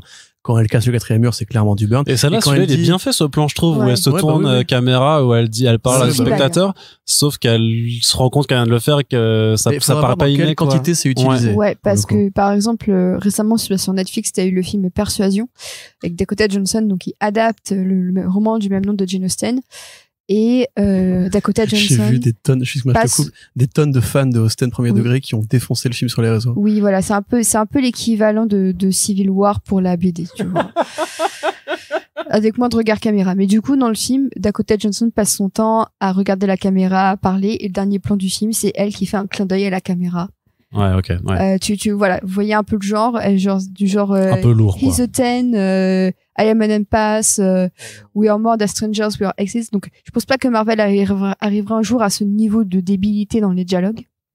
Mais par contre, à la fois, je trouvais qu'effectivement, le petit côté comique fonctionnait bien, surtout qu'en plus on rappelle que c'est quand même une sitcom, que les épisodes vont durer 30 minutes. Bon, je pense qu'on est plus dans du 22 minutes une fois que t'as retiré les 10 minutes du générique, hein. Mais j'attends de voir effectivement ce qu'ils vont en faire, si c'est juste une allusion ou deux par épisode ou si elle va vraiment le faire à toutes les scènes. Donc ça wait and see. J'avoue que moi, ce trailer m'a un chouïa moins emballé que le premier. Ah ouais? Pour la raison suivante, qui est que le premier insistait beaucoup sur le fait que c'était un nouveau corps auquel elle devait s'adapter. Et que c'était un truc sur la féminité qui semblait assez intéressant parce que tu voyais aussi des bribes d'elle en plein date avec un mec et finalement c'est elle qui le porte. Tu la voyais sur Tinder, tu la voyais avec ses copines. Et là, t'as un plan canapé aussi. Ouais, il y a un plan canapé, mais je trouvais qu'il y avait un truc qui faisait vraiment portrait de femme, en fait. Et qu'ici, je retrouve un peu moins parce que t'as les enjeux liés à Wong, au damage control et à Hulk. Et je me dis, en fait, dans le meilleur des mondes, la série ressemble à ces deux trailers-là ensemble, mais n'est pas déséquilibré comme le premier qui te vendait le côté assez girl power et le deuxième qui te vend le côté, il y a tout le monde, en fait. Tu veux dire que t'aurais peur que ce soit une sitcom normale et cool, traversée par une intrigue à la Marvel qui soit un peu plus besogneuse, parce que je sais pas ce que je veux. Ouais, mais pareil, parce que She-Hulk, elle a tellement eu d'interprétations, d'itérations. Moi, je suis plus fan de la She-Hulk de Byrne que la She-Hulk canonique, tu vois. Parce que celle qui est chez Marvel et qui sert à l'intrigue m'intéresse pas. T'aimes pas celle de Jason Aaron? Jason Aaron, voilà, c'est un très mauvais exemple. Il a pas compris, en fait, ce qu'on pouvait faire avec She-Hulk. Il a juste dit, ce serait féministe si elle était aussi musclée et débile que le vrai Hulk. Donc, rendons-la musclée et débile. Et du coup, à mon sens, inintéressant que ça devient un Hulk avec des cheveux longs. Alors c'est équilibré, certes, mais encore elle est moins développée que Hulk avec toutes ses Hulk avec toutes ses personnalités. Après, je crois qu'il l'explique quand même dans le trailer, non? Enfin, tu sens qu'il commence déjà à lister un petit peu les différences qu'il y a entre lui et elle. Ouais, bah oui. Elle a l'air d'être vachement plus forte que lui, de toute façon, dans tous les domaines. Alors ça, c'est un truc qui pourrait passer pour facile, c'est que dans le côté on va faire du girl power, elle est plus vite habituée à son corps que lui. Ah, c'est une Marissou. Elle est plus forte que lui, elle est plus à l'aise que lui dans son corps vert, justement. Et là, moi, je trouve que c'est dommage parce que on en parlait avec quelqu'un sur les réseaux sociaux, je dirais pas qui, parce que voilà, qui nous parlait justement de l'allégorie de She-Hulk comme d'une femme trans. Parce qu'elle est plus musclée, elle est plus grande et elle dénote dans le corps féminin traditionnel. T'as la transformation aussi et tout ça. Mais She-Hulk, normalement, elle est tout le temps transformée. Enfin, en tout cas, dans les comics, de Byrne, par exemple, elle est tout le temps transformée. Ce qui fait que c'est intéressant de le prendre sous cet angle-là. Parce qu'il y a beaucoup de féministes qui ont dit, ouais, mais du coup, voilà, vous allez en faire une meuf sexualisée. Oh, il y avait un article complètement à la ramasse je crois que c'était Libé, je crois, qui avait fait un article, complètement éclaté là-dessus. Ah oui, vous en avez fait une feed girl et en fait, peu importe le design qu'elle aurait eu, en fait, il y aurait eu des critiques et ça, rien qu'en ça montre à quel point il y a encore un sacré problème dans les mentalités, c'est-à-dire que le corps d'un personnage féminin ne conviendra jamais et tu auras tout le temps des trucs hyper sexistes à dire. C'est ça me saoule. Si elle avait été musclée à la Hulk, on aurait dit mais vous la retirez sur sa sensualité. Parce que c'est une personnage sensuelle aussi. Donc effectivement, il y a pas, c'est ce que disait Splinter aussi, il y a tellement d'interprétations que tu peux pas en choisir une et dire c'est la bonne. Et moi j'ai peur que la série justement tombe là-dedans. Après le côté effectivement girl power de elle est meilleure que Hulk, En fait, tu peux le prendre comme un côté Marvel Studios depuis le début, bolos ses héros. En fait, un peu en plus, on voit quand même que il a eu des dommages suite au snap, ça a peut-être pu l'affaiblir aussi. Là, du coup, il a encore son bras, du coup, il a... Oui, il a à nouveau son bras, il faudra voir où ça se situe dans la chronologie. Mais je voulais dire par rapport à ça, tu vois que comme She-Hulk va plus vite que lui pour appréhender son corps et tout, il y a certainement des gros cons qui vont dire Marissou, etc. Mais en fait aussi, si tu considères par exemple le film Thor 4, où Thor après 3 films a toujours pas compris comment être un héros, et en fait c'est encore un gros débile, c'est encore un gros gamin de 5 ans dans un corps de bodybuilder. En fait, chez Marvel, ils aiment pas valoriser les héros masculins parce qu'ils ont cette théorie du loser magnifique qui fait que le héros masculin s'épanouit par l'échec. C'est Star-Lord, c'est Iron Man, c'est tout ça, etc. Du coup, c'est assez logique que justement, en fait, Hulk lui-même, qui a quand même galéré avant de maîtriser sa forme de Hulk et de finir en Hulk malin, bah finalement oui, sa cousine s'en sort mieux que lui parce que justement elle a pas cette dynamique-là. Il veut raconter un truc avec elle, il va raconter un truc différent. Il peut l'accompagner, donc aussi il y a ce fait que lui il a été tout seul quand il a dû gérer tout ça, et elle est aidée en fait. C'est pour ça que j'aime bien le moment où il lui dit tu vas retourner à la vie civile, et ça je le respecte. Et après, elle fait une petite blague en mode il le pense pas. Ouais. Mais j'aime beaucoup ce petit 1 parce que tu vois que même lui il est limite triste parce qu'il avait quelqu'un qui le comprenait. Il va redevenir seul, du coup. Ouais. Il va redevenir seul. Mais de toute façon, je trouve qu'ils ont une vraie complicité, les deux. Ouais, tu sens que entre les deux, ils s'amusaient bien. Il y a un truc aussi, moi, que j'ai bien aimé, c'est le côté vraiment là-haut, littéralement la loi. Il y a ce moment où elle dit, moi, les lois que j'applique, c'est celles du bouquin. Donc t'as Wong, effectivement, qui lui répond le bouquin de Vicente. Et elle qui lui répond, bah non, c'est les lois américaines. Et en fait, déjà, maintenant, on a 2 avocats dans le MCU, puisque Daredevil est de retour. Donc, on a déjà 2 avocats, et en fait, moi, je suis assez chaude parce que je pense que ce serait intéressant que ça parle du lien entre la justice et les super-héros. Parce que techniquement, on en parlait encore dans le podcast Miss Marvel. Que de foreshadowing, les super-héros, ils s'affranchissent aussi un petit peu des textes de loi. Et ça m'intéresse de voir comment ils vont en parler et comment la rigidité de la loi du personnage par rapport au fait qu'elle veut appliquer les lois va s'opposer à sa transformation, à son rapport aux super-héros et tout ça. Et ça, je pense que si c'est bien traité, ça peut être un truc hyper intéressant et qui a pas été fait beaucoup de fois. C'est vrai. Après, moi, je serais prêt à settle, comme on dit, pour juste une série marrante avec une grande meuf musclée, quoi. Parce que c'est quand même la scénariste de l'épisode Pickle Rick. Oui. Qui commençait le meilleur épisode de Rick and Morty ever. Un Pickle Rick! Tu n'es pas obligé de faire l'imitation. Avec, où il prend le contrôle d'un corps créé à partir de cafards pour buter des rats. Et à la fin, il combat un mec à qui il tire des lasers. Ouais, non, c'est vrai. Pickle! C'est vrai que c'était assez incroyable. Donc, du coup, très bonne scénariste. Donc, on espère quand même que ce sera un peu mieux que Moon Knight. Mais c'est pas compliqué. C'est vrai, oui, c'est vrai que ce sera pas très compliqué. Très bien, écoute, on a fini pour la partie série télé, on peut aborder le gros du morceau avec la partie cinéma. Corentin, je vais passer sur 2-3 petits trucs avant qu'on aborde vraiment les 2 panels qui étaient vraiment les plus importants de la San Diego Comic Con.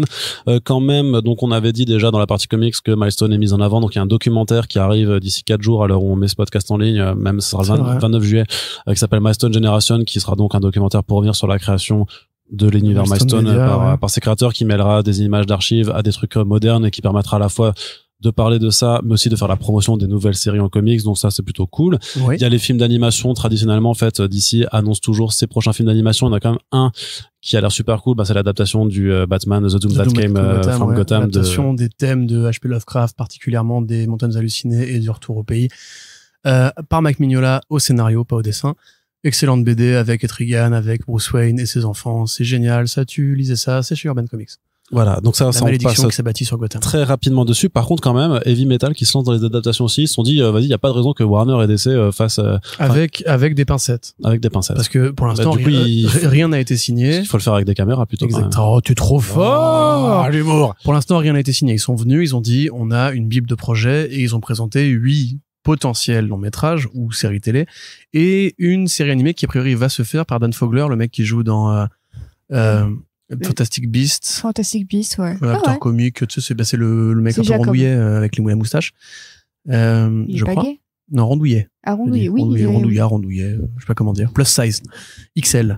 Voilà, qui est un acteur comique. Il a une forte ossature. Et qui est un auteur aussi qui fait de la fiction de temps en temps. Donc, il a écrit une BD un peu à façon Les Mille et Une Nuits où un mec sous la lune a été retenu par les Luniens, les Sélénites. Et en fait, pour les empêcher d'envahir la Terre, il leur raconte des histoires. Voilà, ce qui fait une anthologie d'horreur un peu coquine aussi. Voilà, c'est sympa, ce sera oui, tout à fait. Ouais, parce que les Sélénites, c'est dans 2 Cap et 2 Crocs aussi. Les Sélénites, c'est le nom des gens, enfin tout ce qui est relatif à la lune en fait, c'est l'adjectif. Même dans DuckTales, il s'appelle les Sélénites. Ouais, tout à fait. Voilà, Sélénite, c'est Sélène par rapport à la déesse de la lune. D'accord. Arnaud, tu as appris encore un truc ce soir, c'est formidable, n'est-ce pas? En plus, Jeff Bezos qui asperge Arthur et les Minimoys, en fait, de Luc Besson. L'héroïne Sélénia, en fait, elle porte ce nom parce que, en fait, ils dépendent de la lune. Voilà, en fait, on fait des podcasts pour faire des cours à Arnaud Kikou de culture générale. Je vous remercie. Donc voilà, alors après, donc ils ont parlé de plusieurs films.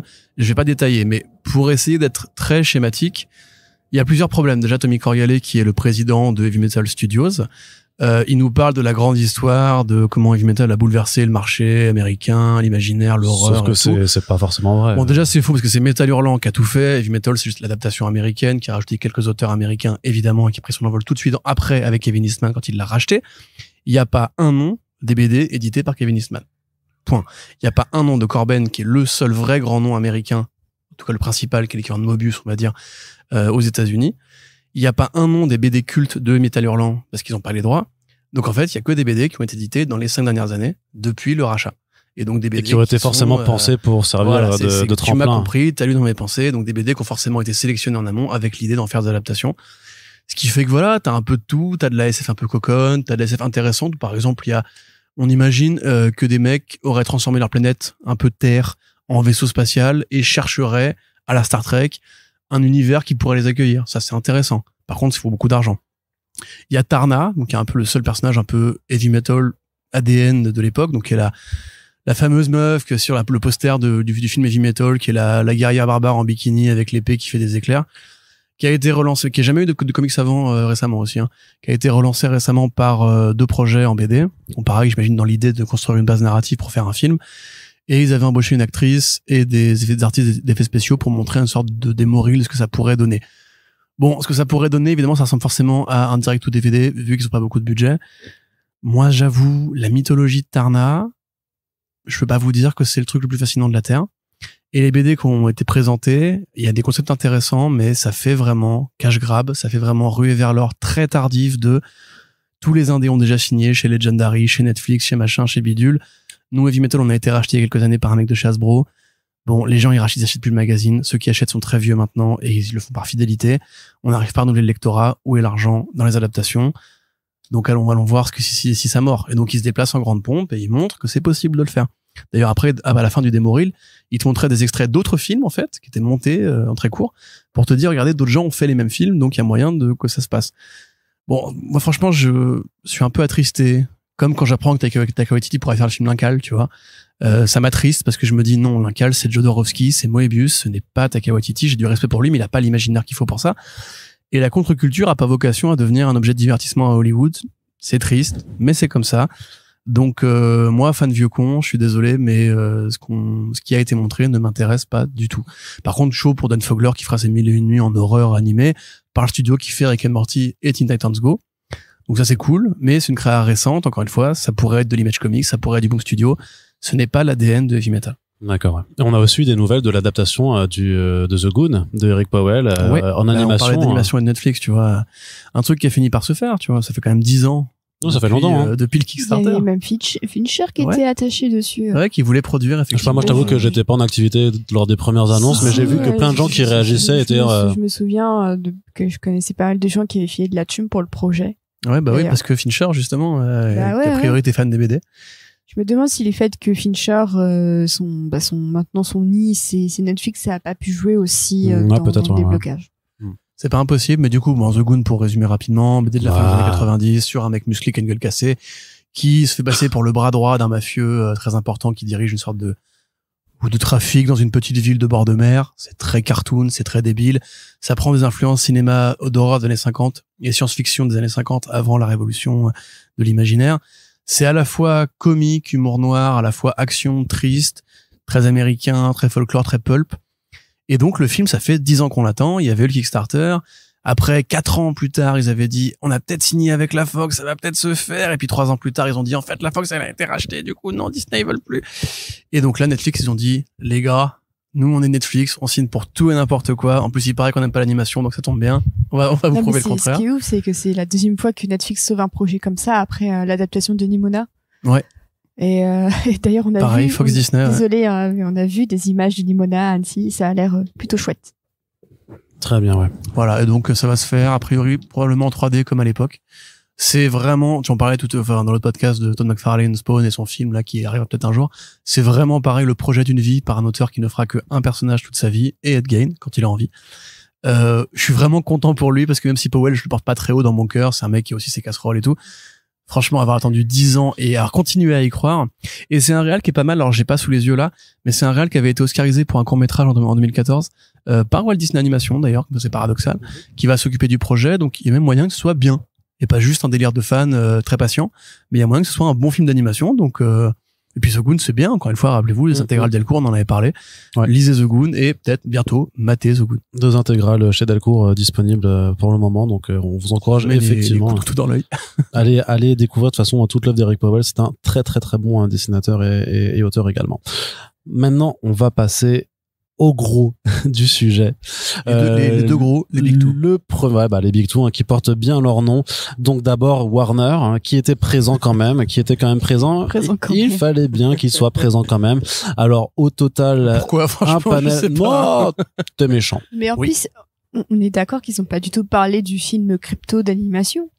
C'est vrai, alors qu'il sort une semaine après. C'est vrai. Ils avaient Dwayne.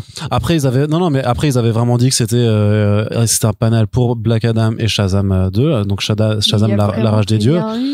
Et il y a rien eu de plus, mais en même temps, moi quand on s'apprêtait à faire le panel, très rapidement à Corentin, j'ai un éclair de lucidité. Je fais putain Corentin, je te parie un kebab qu'en fait ce panel ça va vraiment de ce qu'ils annoncent. Il y aura que Shazam et Black Adam. Là tu dis ça, mais il faut quand même que les gens comprennent. Alors, pour ceux qui n'écoutent pas les front page, on avait parlé du fait qu'il y avait une rumeur rapportée par Deadline, donc pas n'importe qui. Ouais. Le deuxième plus gros site américain sur le cinéma, les séries télé après les Hollywood Reporter, qui avait dit Henry Cavill, il va être là pour parler de Superman. Ils n'avaient pas développé plus que ça.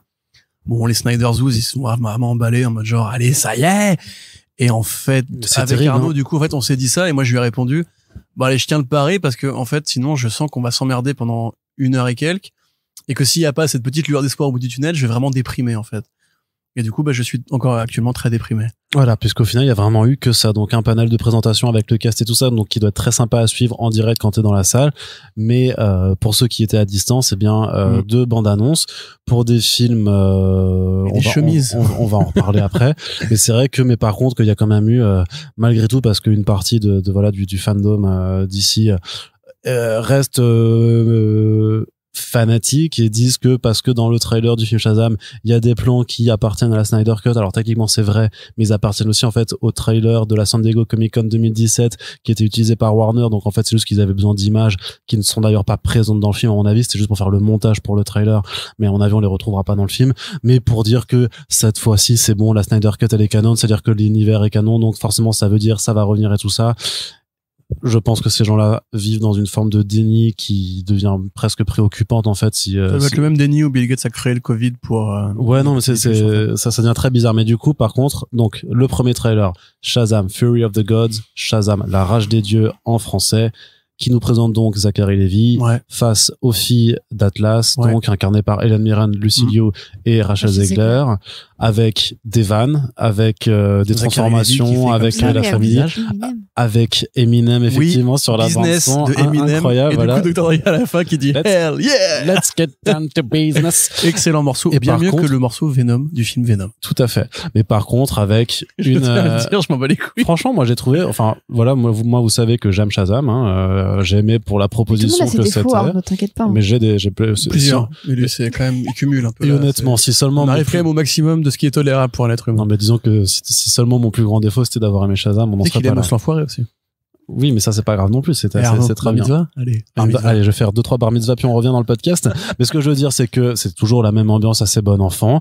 Moi je suis désolé que les plans où à chaque fois ils disent Shazam puis ils se transforment, je trouve que ça marche vraiment. Ça marche selon les perspectives. Par exemple, celui où il saute d'un immeuble, là ça marche. Mais ça c'était du premier du coup. C'est le premier, ouais. C'est du premier. Non mais quand il marche, non mais quand t'as tous les gamins qui marchent en côté qui font et du coup t'as mais non, moi je trouve ça marche à mort. C'est un sax 2, il y a pas un Shazam réussi dans le trailer, frère. Mais si. Ah franchement moi je trouve qu'il marche bien quoi.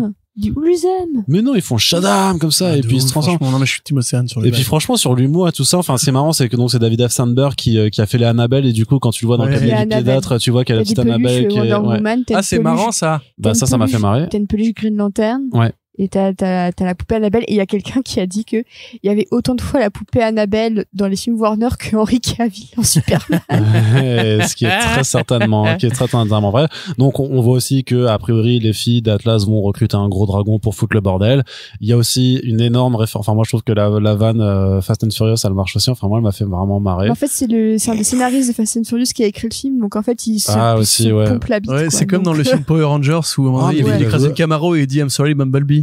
Oui. Oh là là là là. Mais moi Cette franchise contamine l'esprit des gens. Franchement, Moi, ça me franchement, fait- tu vois le contexte de la scène, il y a personne, ils sont autour d'un fast-food. Je me dis putain mais il y a intérêt Mais à oui. avoir un contexte en béton pour qu'on adhère Non, à la mais scène. Hein. Il emmène une des filles d'Atlas au fast-food pour bouffer un burger et lui dire le pouvoir de... c'est un gosse. Le super pouvoir, c'est la famille. C'est Non, toujours un- c'est pas un gosse, Mais il c'est a un- 15-16 C'est ans. un là. ado. Il dit C'est que bon. Un ado, oui. Ils ont dit au panel que ça fait plusieurs années qu'ils Oui, ça sont- fait, je crois que c'est 2-3 ans Mais tu après. le vois en plus, là, avec sa gueule de Il a machin 15 ans. Lardy, là. J'ai pas reconnu. Hein.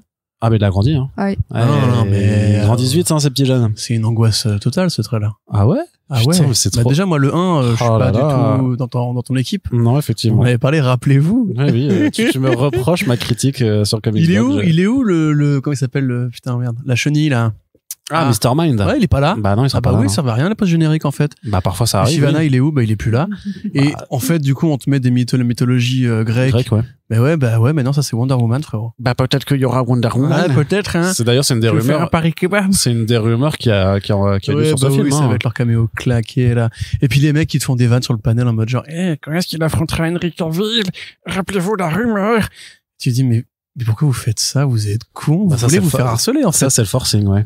Bref, donc, oui, non, trailer, franchement, moi j'ai du mal avec comment joue Zachary Levi.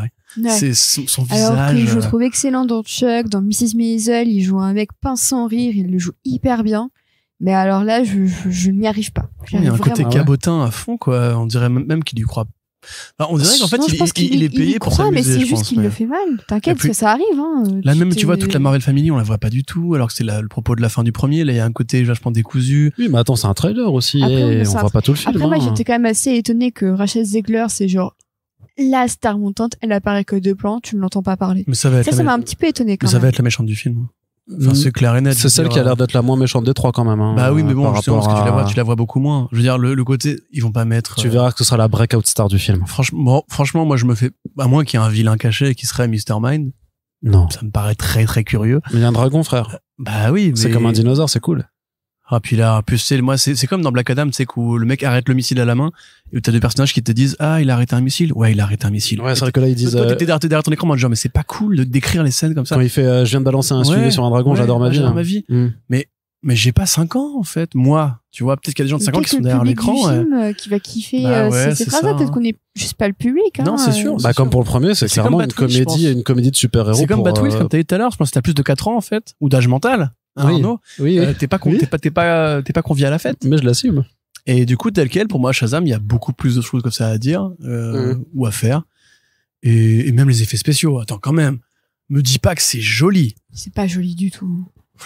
On va le bolosser. On va lui casser la gueule à la fin de la Non, soirée. mais t'as Ouais, des- deux gens en train de frapper quelqu'un à terre, là, c'est ce qui est en train de se franchement, passer. mais hein. il y a des plans où je me suis dit, mais putain, mais qu'est-ce que c'est moche, on voit les fonds verts, quoi. Alors, C'est anecdote pas aussi. catastrophique façon Marvel Studios, mais c'est pas beau quand même. Oh, on n'est pas loin du niveau Marvel, quand même. Hein. Je pense Anecdote, qu'ils du bossent- coup. ils bossent mieux chez Warner que chez Marvel. quoi. Quand on fait les couvertures de trailers comme ça avec Arnaud, en général, on prépare des articles, ou alors celui qui est sur l'article l'enregistre pour qu'il apparaisse dans le back-office et qu'on puisse faire les étapes d'après, c'est-à-dire choisir l'image et mettre les mots-clés pour le référencement. Et donc Arnaud se met sur l'article, il l'enregistre et il me dit vas-y, trouve une image.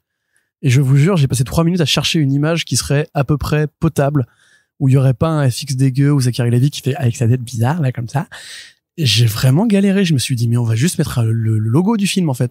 Parce que vraiment, j'étais en mode genre, c'est pas beau. C'est vraiment repoussant visuellement. C'est saturé. Tu t'y crois pas une seconde. T'as le pont de Deadpool avec le grand ancien en toge. C'est ridicule. Vous savez comment ça m'a énervé, là, c'est. Ouais, Mais, bah, on va passer. Non, mais alors. vraiment, grosso modo, Shazam 1 et 2, non. Je suis pas du tout d'accord. David Sandberg, tu n'es pas un bon metteur en scène. Pas d'accord Bah, avec si, vous. Mais juste pas sur les Shazam.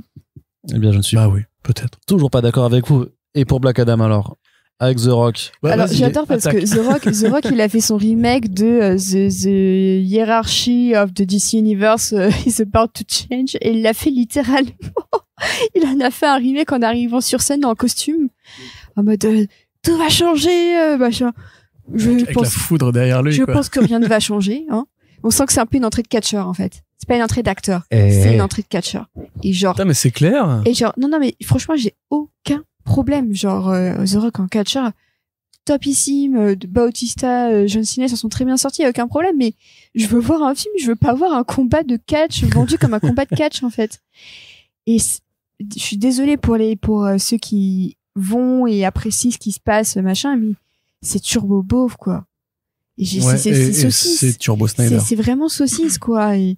Et autant sur Fast and Furious ça passe parce que en plus The Rock a joué dedans et autant ça passe parce qu'ils finissent par en avoir conscience, mais là t'as l'impression que c'est de la saucisse premier degré quoi. Ou dernier degré. C'est de la bonne grosse merguez bien qui juteuse, tu vois. Ouais mais c'est bon là la merguez bien juteuse comme ça, mais là c'est vraiment avec la casquette rouge, mec, America Great Again, tu vois.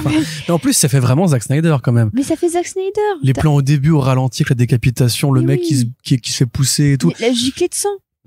Même la mise en scène des combats, c'est Man of Steel. Genre comment il est c'est bien. Bah moi j'aime bien. Non mais visuellement, je dis pas que pourquoi pas, tu vois. Mais moi, ce qui m'énerve, c'est que j'ai l'impression que DC, ils se sont dit tiens, bah la formule Snyder, elle a marché visuellement, donc on va l'appliquer sur tous nos films. Littéralement tous nos films. T'as même un peu de ça, un peu dans Shazam, mais j'ai pas envie de voir l'esthétique Snyder copiée sur Wonder Woman, sur Black Adam, sur Shazam, et sur même Batwheels. Dans 10 ans, on verra les voitures au ralenti avec des gerbes de sang. Il y aura pas de suite à Batwheels. On aura oublié Batwheels. Moi, ça m'énerve et j'ai besoin d'un peu d'originalité visuelle, et autant on peut beaucoup critiquer Marvel sur la pauvreté et la paresse et l'uniformité de leur visuel, mais c'est en matière de couleur, parce que sinon t'as des univers qui sont complètement différents, t'as des metteurs en scène qui tentent un peu des choses différentes. On en a parlé sur Miss Marvel. Et là, tu vois, je me dis en fait, est-ce que c'est un film de Zack B. Snyder, tu vois? Quelque part, est-ce que c'est pas leur façon eux de garder le Snyderverse? Je pense qu'il y a de ça. Je pense que les fans de Snyder sont contents actuellement, et il faudrait qu'on en interroge. Oui, s'ils sont contents, tant mieux pour eux, mais moi ça m'énerve. Moi je pense que c'est là, parce que honnêtement, même en plus pareil, lui il a joué sur le côté parce qu'on lui pose la question, est-ce qu'un jour il affrontera Superman, et il répond ça dépendra qui joue Superman. Wink wink. Ça c'était le vrai bait par contre. Ouais, c'est assez gênant, mais bref. Après moi tu vois, visuellement je suis pas contre, parce que quelque part j'ai bien aimé. Enfin, la beaufrie visuelle de Snyder, ou sa générosité à prendre les personnages de super-héros pour des personnages de jeux vidéo dans une cutscene, ça me va. Il y a des plans que je trouve sympa. L'utilisation de la foudre, je trouve sympa. Le coup de il pète un lèvre avec son bras, c'est sympa. Par contre, il y a vraiment un côté générateur automatique dans les films de Dwayne Johnson, où tu vois là les répliques, The universe needed a hero, instead it got me. Tu peux faire basculer l'univers. Tu dis mais qu'est-ce que c'est que ça, mais pourquoi on n'écrit pas des vrais trucs, des vraies répliques? En plus ça se veut subversif. La subversion de Black Adam, c'est un héros qui tue des gens. Mais oui. Waouh, alors que incroyable. Chez Snyder, ça peut être considéré comme un truc beauf, mais il y a des répliques qui te marquent. Do you bleed, ça te marque. You are my son, can I just pretend I'm your son, you are my son, tu chiales dans le trailer. Là, je chiale pas devant ce trailer. Après, c'est pas le but, hein, évidemment. Mais pareil, par rapport à la Justice Society, tu vois, en fait, le format de film. Black Adam arrive sur Terre, il est considéré comme un vilain, ils vont l'affronter, il va les bolosser. Puis Doc Savage, je raconte, moi. Dr. Fate. Merci. Dr. Fate va, en fait, lui, un peu la Doctor Strange, lui explique qu'en fait, c'est un héros, qu'il y a une grande menace dont la Terre a besoin de lui, il cache bien la menace en question. Donc ça a l'air assez, je trouve ça un peu basique, tu vois, en termes, après, quand même, 20 ans de super-héros au cinéma, on peut espérer un peu mieux. Et le fait que ce soit la Justice Society, America, est-ce que quelqu'un l'a vu dans le teaser, à part à la fin où t'as Andy Swatch qui se fait casser la gueule? Tu vois Cyclone quand même aussi. Brosnan quand même, il le rentabilise. Santino, tu vois un plan. Non, lui tu vois pas beaucoup. Mais Cyclone, t'as un plan sur elle, tu vois quand même un peu Dr. Fate. Ça va être Brosnan. Après, ça dure une 50 ans. La Justice Society. La GSA. La GSA. Pourquoi tu l'amènes si c'est juste pour que Dwayne Johnson il bouffe tout le monde? Mais là, je pense que c'est une décision de Warner Bros. Des figurants de luxe, et ça me saoule. C'est ce qu'il a dit aussi, c'est le nouvel univers DC, ça passera par des spin-offs de la JSA si Black Adam est un carton. Sûr. Je pense qu'il va y avoir un spin-off du team-up de la JSA si Black Adam fonctionne, c'est sûr et certain. Après, il y a aussi un côté chat échaudé, crin l'eau froide. Moi, Dwayne Johnson, depuis quelques années, je trouve qu'il ne prend plus de risques du tout.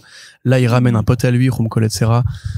Voilà, enfin, on sait ce que ça vaut. C'est comme quand il travaille avec les mecs de Jumanji. En fait, il a une pool list de réalisateurs qui sont à lui, où il pourra contrôler le projet. C'est sa boîte. C'est comme Tom Cruise, hein, avec Macquarie. Maintenant, il l'amène partout. Macquarie, exactement, il l'a mis sur Top Gun. C'est exactement pareil. C'est, en fait, c'est le côté acteur qui a besoin d'être contrôle de ses projets, comme Ryan Reynolds. Tu vois, qui fait pareil avec Adam Levy, qui fait pareil avec Sean Levy, exactement. Qui va peut-être réaliser Deadpool, j'espère que vous êtes tous très contents. Ou qui a viré Tim Miller, justement, pour ça, parce qu'il s'entendait pas avec lui.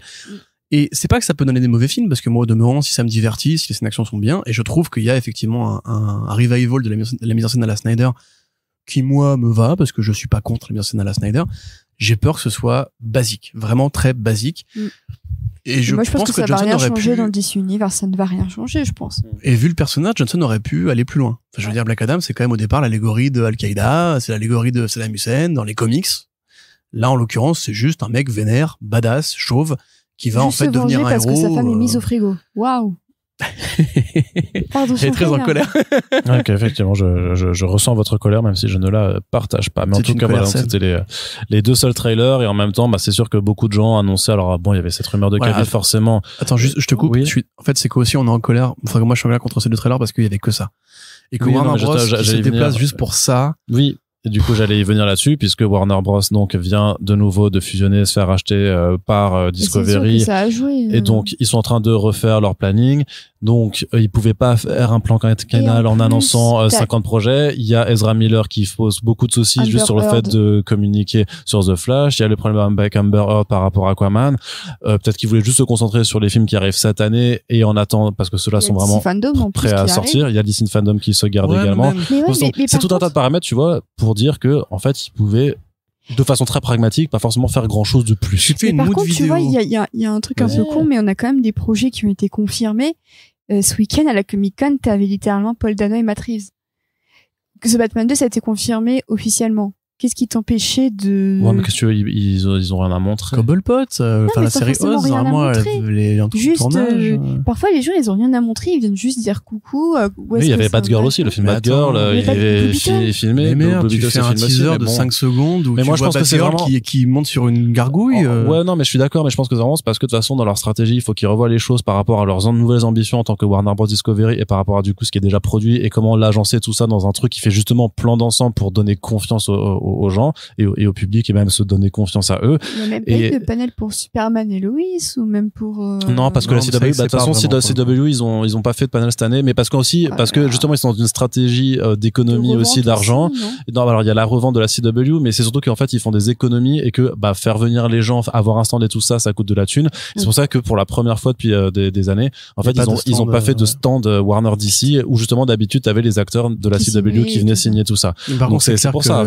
Les deux rachats les ont vraiment beaucoup endettés. Bien sûr, non mais oui. Et Zaslav, on l'avait dit pour le projet Wonder Twins, il a dit non parce que juste ça coûte trop cher et maintenant on va rationaliser comme ils disent, c'est-à-dire qu'on va économiser. Voilà. Bref, c'est pour ça que le boulevard médiatique était tout ouvert à la machine de Marvel Studios forcément, puisque c'était le gros panel qui est tombé dans la nuit de samedi à dimanche, qui a fait que c'est pour ça que tous les trois on est fatigués aujourd'hui à l'heure d'enregistrer ce podcast avec. Alors c'est vrai que sur place il y a eu pas mal d'images qui ont été montrées, notamment pour Secret Invasions, Guardians of the Galaxy et Ant-Man and the Wasp: Quantumania. Nous, on n'a rien pu voir de tout ça parce que on a le concept art de parc où on voit on s'en branle. On voit le vrai costume de Kang. Ouais. C'est déjà ça. Non, mais c'est des miettes. Il y a quelques petites miettes à prendre, mais par contre, forcément, Kevin Feige est venu faire le show et Dieu sait qu'il sait faire le show avec son PowerPoint de l'enfer. Je pense qu'il avait tapé de la coke avec Nick Lowe juste avant. Hein. Non, et pourtant, parce que quand tu vois. Aussi vénère quand même. Ouais, mais en fait, quand tu regardes la vidéo, c'est vraiment au final, c'est de façon, il est stoïque. Kevin, quoi. Le stoïque, il est. Oui. Il est toujours stoïque. Il a toujours été super intérieur de toute façon. C'est vraiment le pour côté. Pour l'avoir rencontré, très gentil mais très intérieur. On dirait un comptable un peu, je trouve. Bah, en même temps, c'est c'est veut faire vraiment cool ça. avec Non, sa mais casquette de c'est- baseball, ouais, tu ouais, vois. non, C'est le comptable de Parks and Rec. Complètement. Mais parce que concrètement, et c'est pourtant ce qui est super fort, c'est que tout ce qu'il fait en fait sur cette scène, c'est qu'il présente juste un PowerPoint, mais qu'il arrive à du coup à faire hurler les foules avec un simple PowerPoint. Mais c'est ça, pour moi, c'est ça leur vraie force. C'est le PowerPoint. C'est la frise chronologique où tu vois une zone grise C'est le one qui more s'allume. thing de Steve Jobs. Mais hein. oui, littéralement. C'est ça que Warner n'a pas compris. C'est pour Ouais. ça que je dis, ils pourraient faire une mood vidéo, juste, ils te montrent des petites Mais images. ils ont rien à prendre. subreptices. Ils peuvent pas programmer comme ça. Et je te dis, c'est pas le moment. À parce une que- époque, ils y arrivaient. Oui, mais parce que ils le étaient pas. vrai PowerPoint de Ils venaient Kevin pas de se faire Tsujihara, acheter 3. Oui, mais à l'époque de Tsujihara, ils venaient pas de se faire acheter 3 mois avant. hein. Le vrai PowerPoint écoute, de Warner, c'est quand même le moment d'embuver. Non, mais juste des logos, Mm. tu vois, j'en sais rien, ou des musiques. Enfin, il y a des trucs à faire, quoi. Là, franchement, c'est vraiment des logos qu'il nous a montré. Il y Ouais. a des équipes qui sont venues pour les films. Tu vois, justement, parlons-en. Donc, nous, on en parlait dans le dernier podcast, sur les bilans comics. On croyait, parce que c'est ce que disait Deadline, qu'en fait, l'idée, c'était que maintenant que la D23 existe, qu'il y a l'Investors Day, des événements comme ça, Marvel Studios allait juste venir pour présenter, comme pour Warner Bros, les projets du moment. D'ailleurs, avec Au moins Arnaud. Black Panther et C'est ça. She-Hulk. Mais voilà, précisément ceux-là. Et on se disait avec Arnaud justement que on allait préparer des articles pour ces films-là. Honnêtement, 5 minutes avant que ça commence, ou plutôt 2 minutes avant que ça commence, Arnaud il me dit "Oh non, ça va être l'enfer." Ça, J'étais très visionnaire à Parce chaque que fois. dès que hein. Feige est arrivé, on s'est dit, je sais pas, il avait un truc dans le regard ou quoi, on s'est dit mais en fait, ça y est, c'est la Alors, phase, ce qui je est sais pas marrant, quoi. c'est que les rumeurs, c'était surtout que pour effectivement la Comic-Con, ils parlaient des projets dont on connaissait déjà l'existence, mais que pour la D23, ils se gardaient tout ce qu'on ne savait pas. Et ça, en fait, ça aurait peut-être été un peu plus équilibré. Et encore, depuis, on a appris qu'il y avait encore 8 projets à être annoncés. Ouais, bah pour la oui. faciès. Mais en fait, c'est peut-être plus l'inverse, parce que ce qui n'a pas été annoncé, c'est Eternals 2, Doctor Strange 3, tout ça. Ouais, mais en tu fait. savais pas officiellement pour Daredevil, tu savais pas pour... Non, mais c'est Daredevil, ils avaient annoncé c'est ce qu'il y que avait un je te dis. reboot hein, quand même. C'est hein, que je te donc, rappelle, je te Mais dis qu'en c'était fait, pas- ils ont annoncé c'était ce pas qu'on savait officiel. pas. Non, mais je veux T'avais dire que des oui, rumeurs. mais on Les connaissait. rumeurs, Non, les non, gros non, non, mais c'était plus que des rumeurs parce que ça avait été fait par Hollywood Reporter, Deadline et tout ça, donc on connaissait. Oui, c'est comme enfin, quand tout le monde savait. tu vois les New World Order. New World Order, c'était à l'état de le film existait déjà beaucoup plus qu'à l'état de rumeur parce qu'il y avait un réalisateur d'annoncer et tout ça. Donc par contre, c'est vrai que C'est 2 jours le avant, trademark aussi, c'est ça voilà, 2 jours avant, il y a eu des C'est dépôts ça. de copyright en fait, mais sur le site européen machin, donc c'était quand même ultra legit et bah pour le coup On l'a couvert et on l'a couvert, on a eu raison. et on a eu raison. Mais c'est vrai qu'il y avait pas non plus d'énormes surprises. Thunderbolt aussi, c'était sorti dans la presse spécialisée Les habituelle. deux Donc pas les 3 maintenant, mais les 2 grosses surprises, c'était les prochains films Avengers.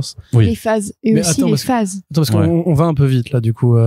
Donc pour résumer, Kevin Feige arrive. Ouais, donc du coup, attends, je te fais résumer. Vas-y. Il On va arrive. faire un résumé Vas-y, minute fais-moi par le minute résumé. du panel. Il arrive, mais moi j'ai Seconde regardé par la seconde, vidéo, s'il te j'ai plaît. regardé la Exactement. vidéo des annonces parce que c'était filmé maintenant. Enfin, tu sais, il y a plein de gens qui filment et qui Oui, uploadent bah oui, après. oui. Tu peux pas le voir en direct, mais tu peux voir après quoi. Donc il arrive et il fait "Hey les gars, ça va? Moi j'adore l'argent et tout." Alors Vraiment comme ça en plus. Hein. non mais pour de vrai, vraiment et de façon très truc, il fait "Bon les gars, on va se regarder entre nous comme ça, voilà la phase 4." Et après il fait vous savez ce qu'il y a après la phase 4 bah il y a la phase 5 et après il fait bah du coup la phase 4 ça se finit avec Black Panther Wakanda Forever cette année et ça va démarrer avec Ant-Man and the Wasp Quantumania et après du coup il déroule et là il fait ouais donc on va avoir Secret Invasion en début d'année puis après pour l'été on va avoir Loki saison 2 et puis on va avoir la deuxième qui est aussi pendant l'été je me rappelle plus laquelle c'est et on enchaîne et il y a Iron Heart. ouais, Ironheart. Et après, on va avoir Agatha qui change de nom, donc Coven of Chaos. Et puis Ah oui, voilà, Sabrina, et c'est ça se terminera avec Thunderbolts en juillet 2024. Et après, non, il présente les trucs et tout ça. Puis il a fait, mais bon, et si on regardait un petit peu plus encore dans le futur Et après, il fait, bah du la coup, phase 6, il y a et la la phase phase 7, la phase et la phase 6. 8. Et qu'est-ce que vous voulez de la phase 6 hein? Vous la voulez la phase 6? Et là, les gens ils font, ouais, Kevin, baisse-moi. Et du coup, il fait, ok, j'arrive sur scène après, je vais te baiser. Et ensuite, il dit pas complètement ça. Mais il dit, du coup, Fantastic Four, c'est le début de la phase 6. Et puis après, ce qui est bien, c'est qu'il il fait vraiment par contre le show et il fait, et ok, je vais pas tout vous dire aujourd'hui, mais je vais quand même vous dire avec quoi ça va se conclure la phase 6. Et là, il s'écarte un peu de la scène, les lumières tombent.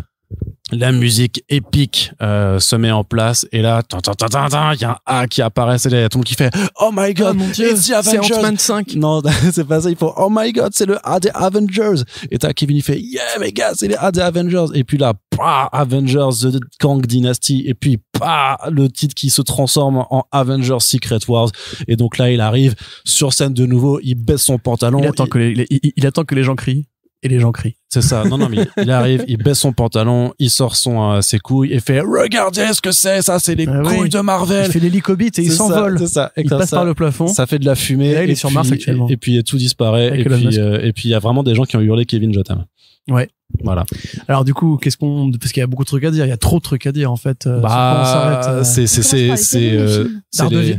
Daredevil. Ça c'était la grosse. Ça c'est voilà. par contre, on savait qu'il y avait un reboot de Daredevil. Ouais, mais du coup, Donofrio et Cox arrivent dans Echo, qui sera la rampe de lancement du nouvel univers urbain new-yorkais. Cox arrive même encore plus tôt. Ouais, Cox arrive même dans She-Hulk. Techniquement, ouais, c'est ça. Par contre, ça va être annoncé qu'il serait là dans Echo, qui est donc personnage, une des copines de Daredevil, qui est la fille du Kingpin, etc.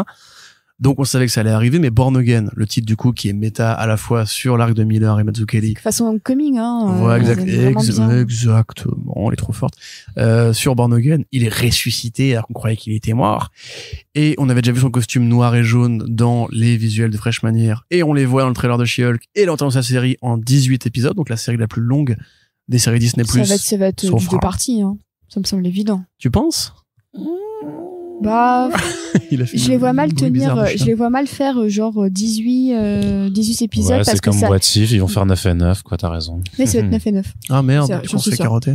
Bah non, mais en fait, le truc, c'est que ils peuvent pas se permettre de faire des séries trop longues parce qu'il faut que ça enchaîne. Oui, bah ouais. Et en fait, si tu fais 9, ça veut dire que ça te prend 2 mois. Par rapport à si tu après fais t'as les 18, le film, après t'as le film. En fait, ça te prend 4 mois. Mais par contre, ça, c'est la logique actuelle de Disney+, mais d'ici 2023, du coup. 24, quand ils auront toutes leurs séries Star Wars, leurs séries Pixar, leurs séries machin, etc. Il y a bien un moment donné où ça va se chevaucher, ils pourront pas. Oui, mais ça a déjà commencé, ça déjà. Voilà. Miss Marvel, elle se faisait complètement niquer par Kenobi. Et puis le segment, j'ai envie de dire, Daredevil va pas gêner le segment Loki, par exemple. On peut imaginer que ça se chevauche à un moment donné. Non, mais du coup, à mon sens, ils auraient pas intérêt à griller leur cartouche comme ça. Et je pense que, au contraire, si tu fais des séries de 2 mois, ça événementialise la chose, alors que 18 épisodes, t'as vachement le temps de te dire, bon, bah, on s'emmerde un petit peu, hein. Bah, Netflix, littéralement. Et, pour moi, c'est 18 épisodes, mais en 2, et du coup, je pense que la structure, ce sera vraiment genre sur 9 épisodes avec le fil rouge et après ça reprendra.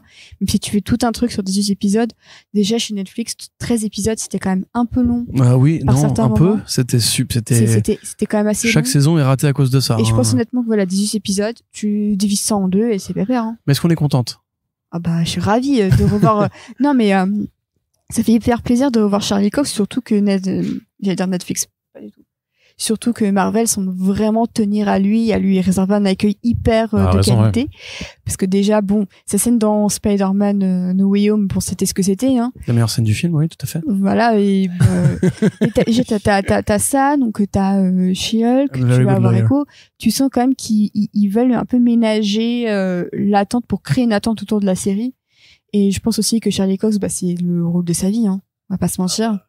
J'adore Stardust de Matthew Vaughn. J'adore Boardwalk Empire aussi. Oui, mais il meurt comme une merde. Ah. Tu spoil. Ils meurent tous à la fin. Ils meurent tous ces personnages. Tu spoil encore plus. Tu te justifies par plus de spoil. Ça si tu veux. Mais non, mais tu sens aussi que voilà, c'est le rôle de la vie de Charlie Cox. Mais littéralement, puis il l'habite. Une blague. Et puis il habite, oui, bah bien sûr. Ça, l'apostrophe habite. C'est vraiment, moi, fan d'Daredevil. Moi, je suis ravie de le revoir. Je pensais pas qu'on aurait un Daredevil de cette qualité-là, et je suis désolé de le dire, c'est une bonne nouvelle, même si il faudra voir si Kevin Feige est prêt à se mettre dans le modus operandi des séries Netflix, Defenders, Marvel Studios, qui étaient Marvel Television, pardon. Surtout avec Born Again, hein, vu ce qui se passe dans la BD. Non, par contre, ça, j'en doute. Je pense pas qu'ils vont buter Karen Page. Enfin, ça m'attrait très surprenant. Non, mais c'est quand même Bresson, quoi. C'est une BD quand même très sombre, donc. Oui, mais voilà, c'est ça. Moi, je veux du Bresson. Et je veux pas du Bresson à la Moon Knight. Je veux du Bresson, bien fait. Quelque part, Loki était un peu Bresson. En tout cas, il prenait son personnage au sérieux. Il faut espérer que, avec l'ouverture de tous les possibles, ça aille vers ça. Mais déjà, juste Donofrio, Charlie Cox, Deborah Ann Woll. Voilà, et un vrai bullseye. Alors attends, il y a juste Donofrio et Cox, hein, un vrai bullseye. Le vrai, un peu peur que... pas le bullseye Ultimate, mais le vrai bullseye avec le logo sur le front. Parce que tu l'as dit sur le côté méta, justement, le côté méta de Born Again, c'est aussi que, mis à part Cox et Donofrio, ils peuvent recaster tout le reste des personnages, hein. Non. Et moi, je t'ai toujours parlé de soft reboot aussi dans ce cas-là, donc. Non. Ou alors, ils font venir d'autres Paris Kebab, Corentin? Paris Kebab. Paris Tacos. Ce sera pas Hélène Deborah Ann Woll pour Paris Karen Tacos. Page. Allez, c'est parié. Moi, je pense. Je pense pas non. Parce que je l'aime. Bah oui, mais bon, c'est pas. Moi aussi, je l'aime, mais. Mais parfois, on parie avec son cœur. Et moi aussi, je l'aime, sauf que moi, je suis plus réaliste que toi. C'est tout. Non, tu l'aimes pas du tout, t'as rien à foutre. Arrête. Moi, je veux rien à juste que foutre. Vanessa elle revienne. Ouais. Vanessa. Captain America New World Order aussi, du coup, confirmé, Voilà, sur le honnêtement, titre. voilà, ça, c'est un détail qui nous avait servi justement quelques minutes avant qu'ils annoncent la phase 6 à confirmer que, effectivement, le dépôt de nom était vrai. Voilà, bon, New World Order, ça veut à la fois dire plein de trucs. Ça veut dire que c'est un noir qui sera l'icône des Amériques, des États-Unis. Ça veut dire que par rapport au côté abolition des frontières de Falcon et Winter, c'est pas totalement mis de côté. Que maintenant, on va peut-être changer des trucs dans la géopolitique à la Marvel, ce qui a l'air d'arriver pour Black Panther 2. Derrière ça, le réal, Julius Onah, voilà, il a fait... Cloverfield Paradox. Alors, Immense mais tu sais- chef-d'œuvre selon Ava DuVernay. Mais selon lui, on a fait le podcast, il me l'a défendu, ce fou. Bah ouais. Il m'a dit qu'il avait Paradox. kiffé. Oui, Mais j'étais pardon. comme toi, j'étais désemparé. On va pas refaire ce procès en direct. Hein. Mais bref, je t'aime quand Voilà, même. en tout cas. Malgré tout. Mais attends, 2 secondes. Donc voilà, pour résumer, on peut dire effectivement que rien ne bouge du côté de Captain America. Sinon qu'effectivement, il y a ce titre qui peut évoquer un semblant de changement pour Moi, l'espèce je trouve humaine. ce titre plutôt chouette. J'avoue que je trouve Ouais, que ouais. les titres de Marvel, on en pense qu'on en voudra de la qualité des films, mais j'aime beaucoup les titres, genre In the Multiverse of Madness qui fait en plus le Ouais. mot mom. Ouais. Même Love and Thunder, t'as un truc assez cool dedans, bon, qui ne tient Ouais. pas du tout ses C'est promesses. juste dommage que là, ça serve Ouais. à faire une... Même Born résolution Again, aussi du pour Him. coup, là, effectivement, New World Order. Enfin, moi, Coven of j'aime Chaos, bien leurs titres. qui est mieux Coven que of House of Chaos, House of Darkness, en vrai. Hein. Même Wakanda Forever, c'est un super beau titre. Ouais, bah, pour le coup, c'est vraiment le slogan du film Ouais, mais qui est c'est collé beau. au film, quoi. Les choses hyper beau. Non, clairement. Et après, qu'est-ce qu'il y a du coup Thunderbolts? Bon, ça, c'est confirmé, on le savait. Bah, et après, donc ça, c'est la phase 5, donc, et après, on passe à la phase 6. Ouais. quand Alors tu ça, as- pour le coup, quand même, c'est curieux parce que la C'est des phase phases 4, très petites, hein. la phase 4, c'est Bah, vraiment... en fait, c'est des c'est phases une de sorte 2 ans. de- C'est des Bah, phases mais de même 2 comme ans. t'as des séries, hein, en fait, c'est autant de, c'est même plus de trucs Oui, par il se phase passe plus de choses. Par En fait, contre, c'est juste que c'est les années, puisque maintenant il y a tellement de trucs par année que ça te paraît beaucoup plus court. Avec C'est une ça. phase qui durait 3-4 ans, maintenant elle fait 2 ans, quoi. mais il Exactement. y avait une sorte de logique avant, c'est que chaque film Avengers venait fermer une phase en ramenant tous les héros ensemble. Là, la phase 4, alors lui dit que c'était pour introduire de nouveaux personnages, ce qui a toujours été le cas de chaque phase. Ce qui est vrai. Hein. Oui, mais Guardians, ils ont Oui, été mais traduits c'est entre vrai. des phases. Doctor Strange aussi, Ant-Man aussi. C'est quand même très curieux. Alors en plus, il nous a refait le coup de Ant-Man and the Wasp Quantumania sera l'élément déclencheur de la Kang Dynasty, donc il faut absolument aller le voir. Mais c'est, ouais. Moi, c'est Bah fatigant oui. quand même le mec qui se fait pas chier à faire des bons films, qui dit juste qu'en fait tous les Ant-Man, il faut les voir parce que c'est important pour le canon. Non, mais c'est Et sûr c'est toujours que les pires Faut- films en fait de la Il saga. faut les voir pour Paul Rudd, voilà. celui-là, il a l'air quand même, parce qu'il y aura Modok dessus, dedans aussi, on nous a dit, quoi. Il y aura ce sera Bill pas- Murray dedans. Oui, Ouais. c'est fou Ouais, ça, parce qu'il c'était est fan de confirmé. Peyton Reed. Il a dit, je l'ai Oui. rencontré, c'est un mec Ouais. sympa. Oui. Ça, c'était, C'est enfin, taré, Bill quoi. Murray, Il avait il avait confirmé déjà, lui-même. Ouais. confirmé lui-même, mais du coup, c'est ça. Mais c'est sûr que, Quantumania va clairement remettre Kang un peu au centre des attentions, mais clairement, bah, à la fin de... Et toujours par Majors. Ouais. C'est fou. Oui, mais J'adore c'est juste- Major, donc je suis contente. il va faire des trucs, ce sera pas le méchant, peut-être le méchant principal, parce qu'il y aura a priori Modok aussi, mais clairement, Non, il va faire des trucs, et surtout, il va foutre un bordel à la fin, qui sera donc après le payoff qu'on attendra 3 ans pour voir dans Kang Dynasty et dans Secret Wars, quoi. Exactement. Ou en tout cas, au moins dans Kang Dynasty, parce qu'il y a moyen que Secret Wars, apporte le Beyonder. Oui, par ou, contre, machin, tu ça vois. reste Peyton Reed, ce sera encore un film avec des gags pourris et bon. Ah, je sais pas. On n'a pas vu le trailer, hein, donc, Moi, je suis j'ai pas un convaincu, peu la hein. trouille quand même parce que à un moment donné, quand même, au bout de 2 films mauvais, tu peux te dire que le gars, en fait, a pas de talent et que faut arrêter. Et Paul Rudd mérite mieux que ça, je trouve. À part ça, du coup, donc Thunderbolts, voilà, on le savait. Non, mais après, c'est la phase 6, quoi. Donc, La phase 6, alors voilà. avec Il y a Fantastic Agatha et Four. on a c'est ça. Loki saison 2. Et ça, Ouais, j'avoue Loki que- saison 2, bah pareil, qui sera dont on probablement connaissait un toute game changer l'existence, parce que- quoi. Donc, Petite, parce que- voilà, petite attente. de mon Parce que côté. Loki, du coup, qui a priori a shifté d'univers à la fin de la première, qui est le premier à avoir amorcé Loki, Kang, pardon. Donc probablement que ce sera important à ce moment-là aussi. Est-ce que ce sera juste une saison de romance où il retrouve sa loquette, ou est-ce que ce sera juste, enfin, ça Lady Loki, ou est-ce que ce sera un truc vraiment important pour le multivers? Je pense que ce sera plus ça. Et après, voilà, on part effectivement vers les Fantastiques avec John Krasinski et par John Krasinski. Non, ça. Donc non. on se rappelle ça, ce projet-là, en fait, récemment, t'avais Deadline qui en parlait, qui disait que Feige voulait attendre au printemps 2023 pour commencer à annoncer un réal, parce que justement, il voulait faire comme Doctor Strange 2, qui avait profité de plus de liberté au niveau production, parce qu'il faisait confiance à Sam Raimi pour diriger le truc. C'est pour ça qu'il a une gueule différente de tous les autres films, et qu'il voulait un grand réal pour faire Fantastic Four, enfin un grand réal, un plus grand réal que Peyton Reed, parce que justement, il veut ce degré de liberté et de créativité. Ils le font parce que, pour ceux qui n'ont pas eu les comics, bouchez-vous les oreilles, Kang, c'est un descendant de la famille Richards, du futur, et mécaniquement, la famille Richards qui a rencontré un premier Kang dans les Fantastic Four, Je crois qu'ils l'ont rencontré en Ramatout avant de le rencontrer en Kang, donc la période pharaon. Ouais, d'abord, ouais. Mais après, c'était retconnu que c'était le même personnage, d'ailleurs. Et de la même façon, en fait, on en parlait, tu sais, genre, je me souviens d'un tweet de Bob qui disait les fonds de tiroir pour la phase 5. Bon, évidemment, voilà, Heroes PT, c'est normal, mais on peut se dire aussi qu'on arrive à ce moment-là où, en fait, Marvel a un peu épuisé tous les héros vedettes, enfin, les grandes vedettes, et qu'on arrive sur les Agatha Harkness, sur les Thunderbolts, sur les personnages un peu plus secondaires. Encore Agatha Harkness, est-ce que ça va pas être l'éléphant qui cache le retour de Vanda? Ouais, il y a moyen. C'est sûr, il va la avec ressusciter. un titre pareil, il y a aucun doute. Tiens, c'est marrant, tu sais ça, j'ai fait un article aujourd'hui qui parlait de ça, justement. On disait, c'est sûr qu'ils vont la ressusciter à ce moment-là. Mais d'ailleurs, Wanda qui sera encore là dans What If saison 2, donc elle a encore un contrat avec Marvel Studios. Enfin, Elizabeth Olsen, ouais. Donc bref, en gros, en fait, les Fantastic Four, leur retour, c'est un peu la dernière grande équipe, avec les X-Men, évidemment, qui n'est pas encore Marvel Studios. Mais c'est pour ça, je pense qu'ils les gardent pour l'ouverture des grands arcs Avengers. C'est que là, on n'aura pas juste les Avengers avec l'équipe Sam Wilson en Captain America. Je pense qu'on n'aura plus les gardiens. Hein. Parce que là, Gardien 3, je pense que c'est la fin et qu'après, ils disbandent. Hein, comme, Bah, il y aura toujours des gardiens. Mais... Des gardiens, mais ce sera pas la team qu'on a vue dans Infinity. De toute façon, Gunn l'a dit, c'est la fin de cette équipe telle qu'on la connaît. Je me demande s'il ira pas vers ce qu'a fait Halloween, tu vois, avec les Dark Guardians, peut-être Beta Ray Bill, peut-être ce pan cosmique qui n'a pas été exploré. Je pense qu'on pensait qu'il y aurait Beta Ray Bill dans Thor 4. Ouais, on se rappelle quand même, hein, Eternals 2, normalement, c'est dans l'espace et il y a un côté un peu gardien avec Eros, tu vois, donc est-ce qu'on va pas partir là-dessus? Je sais pas. En tout cas, voilà, pour dire que moi, personnellement, je suis quand même...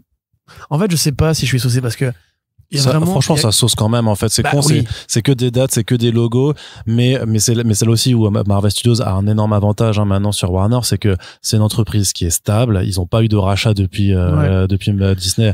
Et ça leur a permis de consolider cette vision d'avenir. Ils ont un mec. Ils ont viré Perlmutter, du coup, Feige est voilà, tout seul. Ils ont un mec, on peut le dire ce qu'on veut. Il y a beaucoup de choses à redire sur la vision artistique de Kevin Feige sur cet univers, mais par contre, d'un point de vue juste industriel, marketing, businessman, le mec, il est indéboulonnable. Il est trop, il est franchement, en marketing, il est trop fort. Quoi, voilà, c'est presque effrayant à quel point en fait ce mec dirige le truc. Et donc c'est pour ça que t'as beau te dire, bah oui, on va se taper des Moon Knight, on va se taper des autres Thor 4 et des autres trucs pas terribles, mais quand il vient et qu'il annonce ce truc et dit, voilà, à quelle sauce vous allez être mangé pour les 3 prochaines années, et encore parce que après la présentation, il y a quand même Disney qui a fait son communiqué pour dire aussi on bloque les dates de 4 autres films en 2026. Donc c'est à dire que la facette est déjà aussi dans les tuyaux. Mais ça par contre c'est effrayant. Du coup c'est là on arrive à un côté effrayant de. Mais c'est toujours ils ont toujours fonctionné comme ça en même temps. Oui, mais avant c'était étape par étape. Moi ce que je me dis c'est est-ce que en 2026 on sera encore là, tu vois, en train d'en parler, de dire, regardez, jusqu'en 2030, ils ont annoncé ça maintenant et tout ça, parce que c'est vraiment une mécanique. Non, la vraie question, c'est est-ce qu'il y aura encore une Terre en 2026?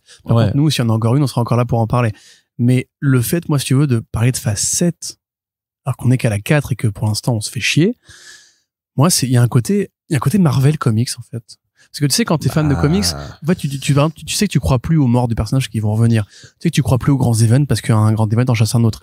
Et du coup, t'as un côté routinier qui s'installe et tu peux dire, en fait, que c'est très inconséquent. Mais par rapport au cinéma, avec les contrats des acteurs, des actrices et tout ça, il y a des choses qui font que c'est un peu plus permanent. Oui, avec le vrai passage du temps qui fait que les héros vieillissent pour de vrai. Et que parfois, tu sais que les acteurs vont mourir aussi, hein. Je trouve quand même que là, s'il faut attendre 2024, du coup, 2025 pour les prochains films Avengers. 2025, ouais. 2025, ça va être et il y en aura deux, hein, en mai et en novembre, hein. 2 films Avengers en une année, hein. Super long, quand même. Ça, c'est du jamais vu. Tu vois, tu dis, ils ont toujours fait comme ça, mais avant, c'était étape par étape. C'était phase 1, Avengers, phase 2, Ultron, phase 3, Thanos. En même temps, ils allaient pas teaser des Avengers 1. Donc, quand même, on a attendu super longtemps. C'était, je trouve, un peu long. Ouais, mais Ant-Man ou en même temps, s'ils faisaient vraiment, par contre, la même mécanique que pour la Infinity Saga, on s'ennuierait aussi. On leur demanderait justement de changer la chose. Donc là, ils changent un petit peu la façon de faire. Fantastic Four, il est pas encore arrivé, la chose. Yes, parfait. Merci. Mais tu vois ce que je veux dire, c'est que c'est normal aussi de changer la façon de faire et d'ajuster certaines mécaniques de fonctionnement et de dire effectivement, maintenant, on fait une phase qui a l'air peut-être. Disney plus en compte, hein. En plus, ouais, exactement, puisqu'ils ont changé leur modèle narratif, mais de dire, bon, maintenant, en fait, si vous aviez pas l'impression que tout allait forcément suivre un fil rouge, on sait, la multivers saga aussi, c'est prendre plein de points disparates et peut-être que justement, tous ces points du multivers vont se réunir à la fin dans Secret Wars. Oui, donc ça, c'est le côté excitant, mais moi, je pense qu'on va vivre une année 2024 très longue. Je pense vraiment que là, déjà, mais on le voit, hein, les fans tirent la gueule après Doctor Strange 2, je pense qu'il a vraiment créé un sursaut chez les fans qui se sont dit, on peut faire des bons films avec Marvel. Thor Love and Thunder, j'espère que ce sera juste une parenthèse, la tranche de jambon un peu molle entre deux bonnes tranches de pain avec Black Panther 2, parce qu'on n'a pas parlé du trailer, on va en parler. On va parler pour conclure. Pour le coup, je trouve vraiment de bonne qualité. bonne tenue. Mais Thor Love and Thunder, moi j'ai vu vraiment des gens qui disaient, en fait, toutes les critiques qu'ils formulaient à l'égard de Marvel se sont confirmées avec un film affreux, nul, poussif, qui piétine les comics. On a fait le podcast dessus quand. Et en plus, depuis, on a eu les articles par rapport à la rémunération des auteurs. On a parlé en front page, qui nous rappellent que des auteurs, des VFX, des artistes de VFX aussi, qui nous rappellent que c'est un modèle très cruel, qui laisse beaucoup de gens sur le carreau. Mais ce qui est intéressant, c'est que sans trop avancer dans Black Panther, j'ai vu plein de gens sous la bande-annonce de Black Panther dire franchement Thor m'avait beaucoup déçu, je me demandais s'il y aurait eu à nouveau des bons films avec Marvel, et Black Panther semble être la réponse tu peux même positive. Dire sur nos communautés de potes à nous, justement, on a beaucoup de fans cinéphiles qui sont très là du Marvel Studio Universe. Très là, Big up à Renault, big up à Fabri, etc., qui voient la bande-annonce de Black Panther et qui se disent putain, on dirait un film en fait. On dirait pas un épisode de série télé par des gogoles qui se foutent de notre gueule, tu vois. Et ça, effectivement, moi j'espère qu'on aura un sursaut qualitatif l'année prochaine, on dit ça chaque année. Parce que sinon, je pense qu'on va... Même en fin d'année, on a encore She-Hulk et Black Panther pour sauver un peu les meubles. Et c'est pour ça que je te dis, pour moi, ce qu'ils font de meilleur chez Marvel, en fait, c'est ce moment PowerPoint. C'est ce moment où tu te dis, waouh, ils sont forts, c'est architectes et tout, j'ai envie de voir ça. Tu prends rendez-vous, c'est-à-dire peu importe où tu en seras dans ta vie, tu sais qu'il y aura ces films-là. Honnêtement, je sais non, mais il y a peut-être quelque chose de rassurant à se dire que l'avenir est fixé aussi, tu vois, par rapport à nos incertitudes. C'est hyper rassurant. Genre, il y a des années où je me disais qu'est-ce que je vais faire, et je voyais que dans 2 ans, Doug m'envoyait des messages à 2h du matin pour me dire, ah, il va y avoir Roger Wardell qui... il va y avoir l'ère d'Ultron, mais, et du coup, tu te disais, bon, bah, je sais pas ce que je fais demain, mais je sais qu'il y aura l'ère d'Ultron. C'est mi-marketing, mi-psychothérapie bienveillante. Quand ils ont lancé la phase 6, je lui ai dit, c'est bien, moi et Arnaud, on a encore du boulot pendant quelques années. Ah bah là, clairement, nous, on va pas chômer, ça c'est certain. Mais donc, on va terminer avec ce trailer de Black Panther, Wakanda Forever, qui effectivement a quelque chose de majestueux, en fait. Bah, clairement, ouais. Bah, après Ryan Coogler, c'était déjà... Il y a des plans qui sont quand même très très beaux. Même les plans sous-marins qui étaient vraiment ma grosse crainte. Oui.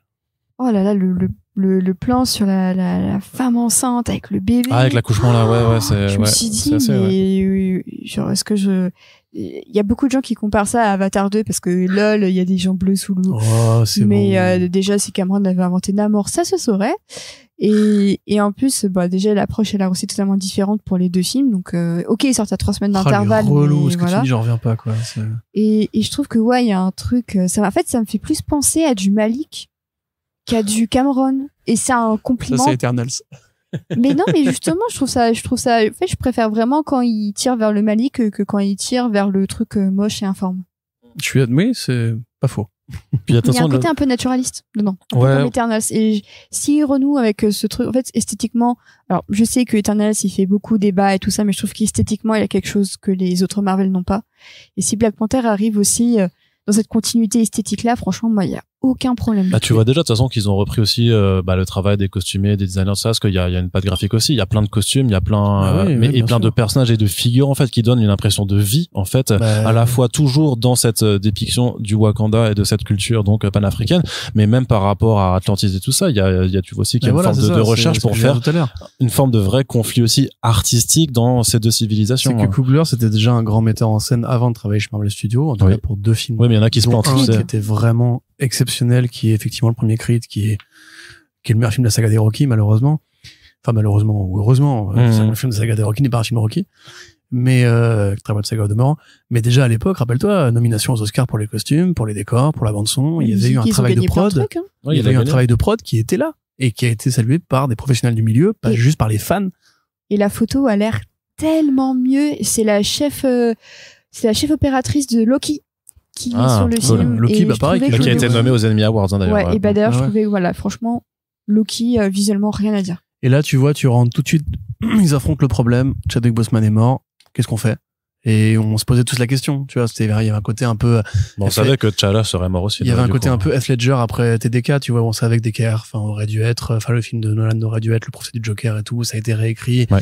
C'est pour ça que c'est un peu un film boiteux et qu'il lui manque des trucs qu'on peut pas compenser par juste des réécritures tardives. Là, je trouve que même, tu vois, le plan où on voit Shuri qui s'est fait la coupe à la T'Challa et qui fait un check à la nouvelle meuf qui dirige les... Bah, c'est Riri. Riri, ouais. Qui a été recrutée, du coup, apparemment. Ouais. Oui, bah d'ailleurs, scénaristiquement, ça a un rôle, mais je ne peux rien dire. Mais voilà, tu vois, ça, à ce moment-là, par exemple, tu sens qu'ils veulent évoquer son souvenir sans l'évoquer. Et en même temps, je pense qu'ils vont aussi prendre le temps de le pleurer. Oui, bah Ouais, oui. bah Et t'as quand même le discours T'as d'Angela pas, Bassett. t'as pas mal de plans où ils sont tous en train de chialer et je Ouais, pense ouais. que c'était pas de Ouais. la comédie. Hein. Même le discours de la reine qui dit voilà, j'ai tout perdu, ma famille est morte. Franchement, Ouais, elle est poignante cette réplique. Oh là les là, deux se font mais quand même- enfin, c'est franchement, pas- genre, ok. Et Vas-y. franchement, il va falloir qu'elle aille à l'Oscar là. Franchement, en 3 répliques, je me suis dit, ok, elle va à l'Oscar. Parce qu'on ne sait pas Ah. comment il est mort dans la diégèse du MCU. Non. J'imagine Je me demande qu'ils vont s'ils le adapter la mort au niveau maladie, mais Non, je pense que ce sera Non, plus un parce que, combat, un truc comme ça, honnêtement, un truc Wakanda- brutal parce que t'as est-ce pas que- juste, on peut pas le voir en train de mourir à petit feu, au quoi, tu vois. Wakanda, ils peuvent mourir d'un cancer alors que c'est un pays hyper avancé technologiquement. c'est vrai qu'ils se ce que sont je tirés une balle disais dans le pied aussi, par rapport à ça. C'est impossible, ouais. ça, c'est... C'est clair. Bah après, voilà, ils peuvent trouver mille et une raisons, mais juste le tag de T'Challa qui est hyper respectueux. Et puis on sait que voilà, on avait vu les vidéos de tournage, on les avait vus dans l'atelier de promo, il était hyper complice avec tout le monde, c'était un mec en or.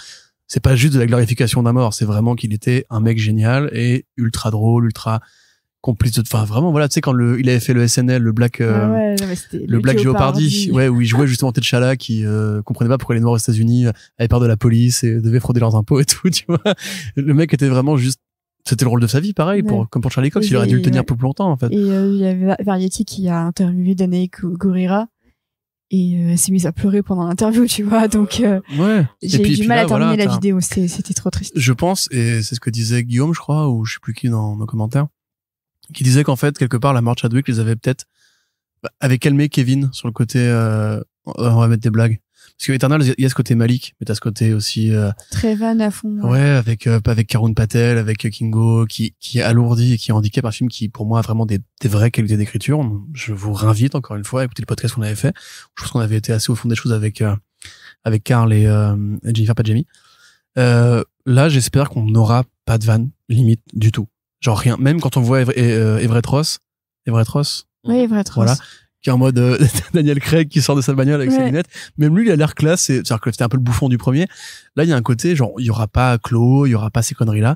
On va te faire un film entre deux civilisations autarciques, une qui s'ouvre au monde et qui va pour péter des gueules un peu, et Atlantis qui veut pas être révélé. Tenoch Huerta, c'est pas un acteur comique du tout. En Namor, je trouve qu'ils l'ont bien designé pour que ce soit pas ridicule, parce que Namor, quand même, on le voit très peu, par contre, quand même. Il a ses petites oreilles, par contre. Mais tu vois, les mecs s'accrochent à la baleine. Ouais. Les deux plans de dos, là. Voilà, ça fait un peu, tu vois, c'est pareil, c'est ce que Coman avait réussi à faire. Le côté, justement, le monde marin, c'est un monde qui est vivant, qui est animé, qui est organique, tu vois. Moi, franchement, je te dis, ce trailer, c'est qu'un premier trailer, il est très introductif, on n'en voit rien de l'histoire, on voit pas qui est la menace, on voit pas le conflit. On sait évidemment que Shuri sera Black Panther. Enfin, je sais pas si c'est un spoil de le dire. C'est évidemment que Shuri sera Black Panther. Ça semble assez évident, oui. Comme dans les comics d'ailleurs au demeurant. Voilà. Enfin, moi, un film où il se donne les moyens de surplomber ce qui a été le premier, qui est un film important en fait. On peut trouver que c'est un blockbuster. On peut être effectivement dans la critique du sacrifice de Killmonger, qui effectivement. Fabrice le pauvre. Bisous Fadiga, qui dit des choses sur en fait le côté Marvel Studios n'arrive pas à assumer les idéaux politiques et a besoin de tuer ou transformer ces activistes en terroristes. Mais par contre, le film lui-même, et pour les Noirs américains, et pour comme tu dis, la panafricanité, en fait, à Hollywood, il a un sens, il a un rôle, et il a été mieux fait que la majorité, en fait, de Marvel Studios. Il a pris son héros au sérieux, il a mis une valeur de prod dans les costumes, dans les designs, dans la musique. Ce héros avait une majesté. Voilà. Et on entend Kendrick Lamar de nouveau à la fin du trailer. J'adore mais justement, ce switch entre la reprise féminine en plus de No Woman No Cry et le Kendrick pour montrer encore une fois que tu vas y avoir deux c'est sur We Gonna Be Alright, je crois. C'est No Woman No Cry. Non, mais le deuxième morceau de Kendrick, c'est We Gonna Be Alright. Je connais pas assez crâne. Mais franchement, cette transition, incroyable. Mais ils vont annoncer un nouvel album, c'est sûr. Oui, il va produire. Et tu auras un clip avec Doja Cat. Et oui, Queen of Wakanda. Bah voilà, la sauce est quand même là, je trouve. Arnaud, ton avis? Bah, je l'ai exprimé. Ouais, j'ai pas entendu. Bah, j'ai dit que j'étais saucé. Ah, c'est cool. Merci Arnaud. Bah, j'ai rien de plus pertinent à ajouter. Non, mais pour le coup, c'est vrai que pourtant, avec les derniers mois passés aux côtés de Marvel Studios, c'était pas encore ça. Mais moi, franchement, au bilan de cette SDCC avec le panel de Marvel, à la fois pour le trailer de She-Hulk et ensuite de Black Panther Wakanda Forever, je me suis dit, ok, vas-y, vous m'avez redonné un peu la foi quand même. Tu as dit Ibambé. Je voulais juste parler d'un truc très drôle et qui arrive assez rarement, c'est que Marvel a dû se planter au moment de Secret Invasion parce que ils ont parlé d'un acteur donc le héros de Bridgerton saison 1. Ah oui, René Jean Page, en fait, hier, quand j'ai vu le tweet, il y avait son nom dans le tweet du casting et c'était pas. Et moi, en fait, j'avais déjà vu cette rumeur il y a très longtemps. Et en fait, beaucoup de gens l'ont pris au sérieux. Des journalistes ont demandé à Marvel ce qu'il en était. Et eux, ils ont répondu non, c'était une erreur. Parce qu'effectivement, sortir des noms de nulle part d'acteurs, c'est très courant, surtout les sortes de Comic-Con. Du coup, j'avoue que je suis très curieuse de voir ce monsieur dans le MCU. Voilà. Non, mais du coup, ne le voyez pas dans The Grey Man, qui est un film inintéressant. Ouais, non, c'est pas très bien. Mais il sera pas dedans, du coup, est-ce qu'ils ont dit, il a jamais été prévu, machin, c'est une grosse erreur. On en a parlé, en Alors fait, moi, ça a été un débat de la journée. j'ai déjà lu cette rumeur. Ouais, mais justement, je pense que c'est juste une rumeur, mais on verra. Mais non, mais c'est leur tweet officiel à eux, où ils disaient son nom. Confirmation en début d'année prochaine, donc c'est ça. De toute façon. Je pense que c'est important pour les fans de Bridgerton. Mais... Ouais. Oui, j'en fais partie. Voilà, je peux pas aimer que Marvel non plus. Excusez-moi. Voilà, on avait donc l'avis des fans de Bridgerton. Mais c'est important. Mais oui, je dis pas, on en a parlé beaucoup aujourd'hui. Très très bien. Bon, écoutez, de toute façon, verdict sur les écrans dans quelques semaines pour She-Hulk et à la fin de l'année pour Black Panther. Et bien entendu, vous savez qu'avec First Print, on sera là pour vous en parler. Oui. Il y avait pour moi une grande absente. C'était The Marvels. Ouais, effectivement, c'est vrai qu'ils en ont pas parlé. On sort Après, on sort de Miss Marvel, il sort l'an prochain. Ouais, mais je veux dire le mois. C'est juillet, non? C'est pour ça, je me dis, est-ce qu'ils se le gardent pas pour le prochain? Non, mais il y avait une autre grande absente qui était Armor Wars. Oui, mais celle-là, oui, non, mais après. Tu vois, par rapport au fait, justement, on pensait dans le fameux podcast Miss Marvel qu'il y aurait des trucs de nouveau à la Comic-Con. J'avoue que j'étais un petit peu déçue de les voir à Disneyland Paris plutôt que sur la scène du Hall H. C'est vrai. Et surtout qu'on sort quand même de Miss Marvel il y a à peine une poignée de jours. Et je me suis dit, pourquoi pas, ça aurait pu permettre de lancer un petit peu la machine. Et dommage qu'il l'ait pas fait. Il avait l'air bien ce podcast. Un petit regret. Tu l'écouteras quand il sera mis en ligne juste après la deuxième partie, juste après ce podcast-là qu'on est en train d'enregistrer. Très très bien. En tout cas, on espère que cette émission vous a plu. N'hésitez pas à nous faire vos retours également. Qu'est-ce que vous avez apprécié de toutes ces annonces du côté de la télé et du cinéma à la San Diego Comic Con. C'est ainsi qu'on achève notre gros débrief en 2 parties. On est dans notre phase 6 du podcast First Print et du coup, on vous propose des doubles parties pour nos débriefs. On espère juste que ça vous a plu. Si c'est le cas, n'hésitez pas à nous faire savoir en partageant l'émission sur tous vos réseaux sociaux, diffusez-la partout où vous le pouvez, ça ne coûte rien et nous ça nous aidera quel que soit l'endroit où vous le partagez. Merci en tout cas de nous avoir écoutés. Corentin, Océane, je vous remercie d'avoir été présent pour discuter ensemble et puis très bientôt pour le prochain podcast. Salut.